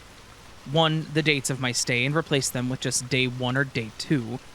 Although, to give people a ballpark, this occurred in the month of December after the year 2010, but before 2015. Additionally, I've redacted the room numbers of the room that I was moved to, due to the oddities of my original room. Or rather, getting into it. So, day 1. I arrived at the Sonesta Bayfront Hotel after 9 p.m. Eastern. I was there on business. Exhausted from travels with a jammed-packed itinerary starting early the next morning, I did not leave my room that night. I also was not the one who opened my door that night. The bellboy who had helped me with my belongings had opened it. Note that he had used one of my key cards to open the door to my room. Day 2. I left my room around 8:20 a.m. for my meeting, which started at 8:30. On our first break, at approximately 10:30 a.m., I went to my hotel room, but my keycard would not work. I tried both keycards 5 to 7 times each, but without any luck. A maid was walking by, and I asked her to open my door, explaining that there must be a problem with my keycards. On the way back to my meeting, I reported the problem to the front desk, who said they would send someone up to investigate immediately. At approximately 12:15 a.m., I attempted to access my room to drop off my belongings during lunch, since I was planning to go for a walk. Once again, despite many attempts with each of my 2 keycards, my door would not open. I didn't have much time, so I went down to the lobby and asked them to hold my belongings at the front desk for 35 minutes while I went for my walk. I also informed them again of the problem I was having with the keycards to my room. Once again, they apologized for the inconvenience and promised to investigate the issue. Upon my return from lunch, I grabbed my belongings from the front desk, stopped in a guest bathroom to change, and headed directly back up to my meeting as there was not enough time to go back to my room. During the next break, approximately 2:30 p.m., I headed to my room to get the battery for my laptop. However, once again, despite multiple attempts, neither of my keycards worked. I phoned the front desk from a hotel phone on my floor to explain my issue yet again. About 10 minutes later, a young gentleman from the hotel arrived to assist me. The key that he used worked to open the door initially, but when he tried my keycards, as well as his master key, a second and third time, he also ran into the same problems that I was experiencing. He was very apologetic, and assured me that there was definitely something not right, and that the likely problem was a low battery in the door's keycard mechanism. He promised to send someone up right away to have things fixed. I thanked him and told him that right away was not necessary, as I would not need to get back into the room until 5 p.m. But if he could make sure that things were taken care of before 5 p.m., that would be awesome. He said no problem. Oddly enough, despite still having trouble, my key worked to open the door about once every 4 to 5 tries for me, when I was attempting to open the door in front of the young man who came to assist me. At 5 p.m., the meeting portion of my day finally ended. I had 90 minutes to get ready and chill in my room before I was supposed to meet my colleague for our team dinner. Flat out exhausted and chilled to the bone from the cold temperature, I was looking forward to squeezing in a hot shower before dinner. Needless to say, when I got back to my room and both of my keycards once again failed to open the door, despite 10+ attempts each, I was not a happy camper. I phoned the front desk from the hotel phone on my floor and explained the situation once again. This time, instead of a 10-minute wait, it took over 20 minutes for someone to come to my assistance. And the gentleman that came this time was not as understanding as the previous guy. Also, the guy that was sent to help me this time had no trouble opening my door with his keycard, or either of my keycards. And he told me very decisively that there was no problem with the battery or keycard mechanism. I was shocked. This guy clearly had no trouble opening my door. I asked him to watch me attempt to do the same thing. As he watched my failed attempts, he kept telling me that I was going too fast or too slow or at the wrong angle. It was very bizarre and frustrating to say the least. I mean, I'm willing to admit if I'm incompetent at something, but come on. Opening a hotel door is not exactly rocket science. Furthermore, even the trickiest of hotel doors that I could remember in all of my life were always open within 5 tries tops. There was definitely something very strange going on. Note, unlike with the previous guy, when I attempted to open the door in front of the second guy, I was successful only about 1 in every 10 tries. But even on my successful attempt, I don't know what I did differently. The speed and angle I inserted my card felt identical to my many failed attempts. So, exhausted and not feeling all that well after my travels, the meeting, and the crazy drama with my hotel room lock, I texted my boss to opt out of dinner. However, I realized that I'd need to leave my room once again because I was very thirsty and out of water. Around 6:15 p.m., when I returned with my water, my keycards yet again failed to work. This time, I made sure to try each keycard at least 20 times, since my luck the last time had been about 1 successful attempt out of every 10. However, I was still unsuccessful. I phoned the front desk yet again, and this time asked for a room change and/or a manager to assist me. After about another 20-minute wait, 2 managers, a male and a female, came to my assistance. The male manager was able to open my door with both the key that he had as well as with both of mine every time without fail. He did each keycard successfully about 20 times in a row. The female manager had some trouble with both of my keys as well as with the master key that the hotel staff have. However, she was still successful about 50% of the time or more. Based on the fact that the male manager opened my door 20+ times without fail, I really felt like I was going crazy.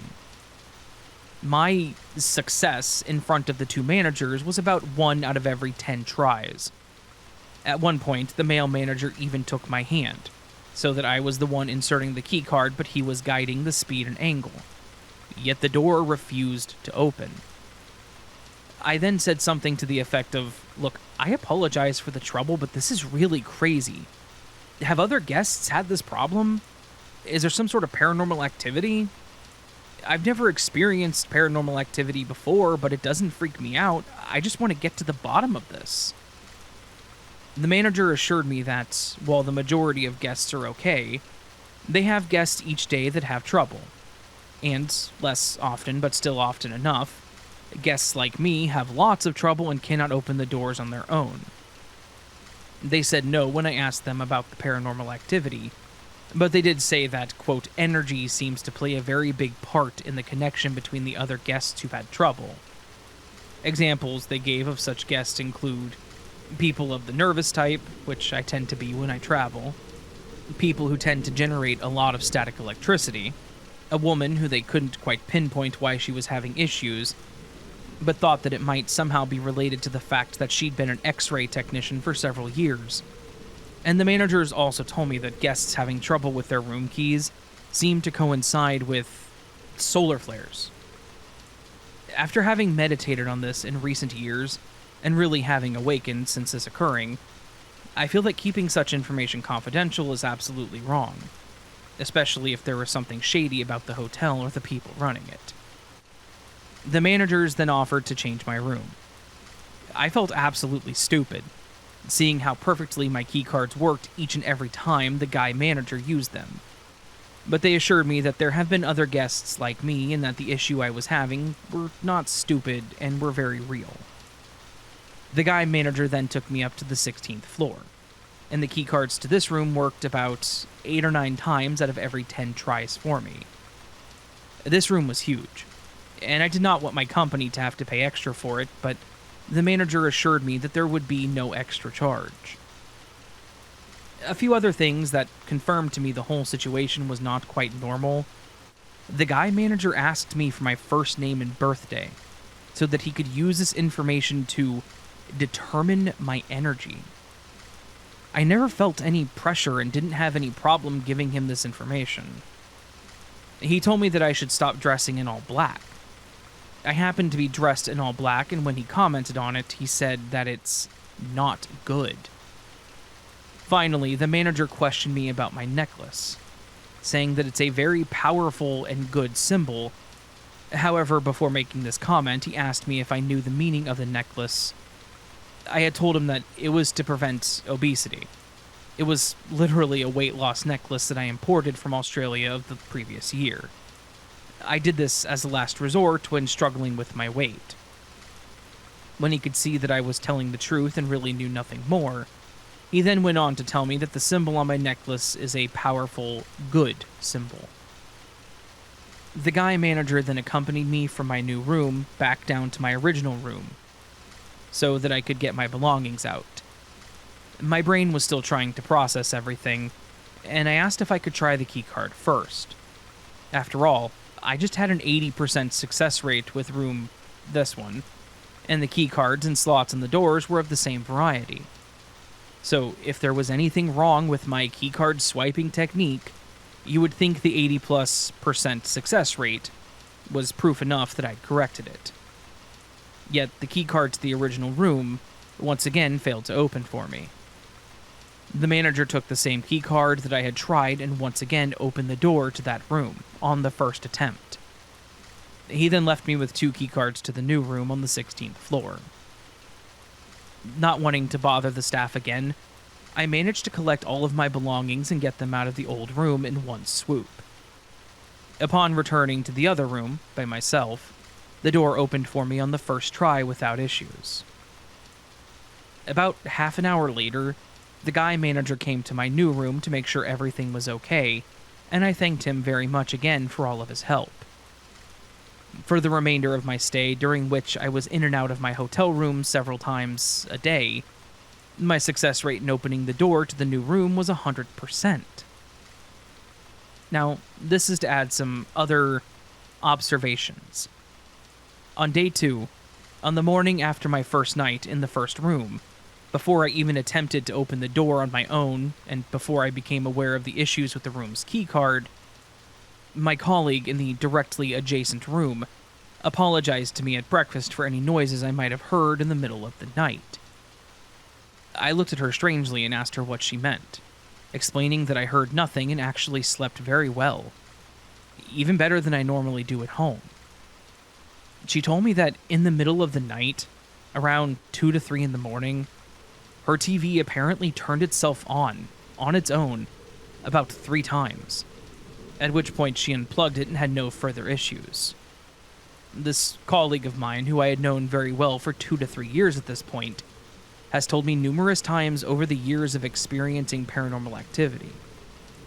She's super sweet, and not the type to make things up or play pranks. On day 3, I was telling another colleague who is from the country of India and tends to be more sensitive, in the spiritual and in tune sense than most, about my experience with the original room. He didn't doubt one bit what I told him, and actually looked very relieved to have an explanation for why he was having so much trouble with his keycard. He was still able to open the door to his room on his own. He told me that it took him about 5 to 10 attempts to do so, which isn't normal. Day 4, my colleague next to my old room mentioned to me that she ended up having to unplug her TV on both the second and third nights of our stay as well, because it kept coming on in the middle of the night on its own. When I tell this story in person, I usually conclude it with the following funny or ironic facts. Although I rarely had to fly on business at my job, usually only 1 time per year or less, this particular trip was my second business trip where I had to fly 2x in under 1 month. Off memory, my 2 trips were only about 1 to 2 weeks apart. This second trip, where all the bizarre drama with my keycard occurred, was, as stated previously, at the modern-looking Sonesta Bayfront Hotel in Miami, Florida. The first trip, I had 0 drama or anything unusual, which is ironic and unusual when you consider that, on my first trip to Monterey Bay, California, I had stayed at none other than the Monterey Hotel. And for those too lazy to throw it into Google, it's a very well-known haunted hotel which has been mentioned in books and has been visited by well-known ghost hunters and researchers. I was even trying to make contact with the spirits, without luck. Since the staff said that the spirits are friendly and enjoys those who appreciate the hotel and its history, which I did.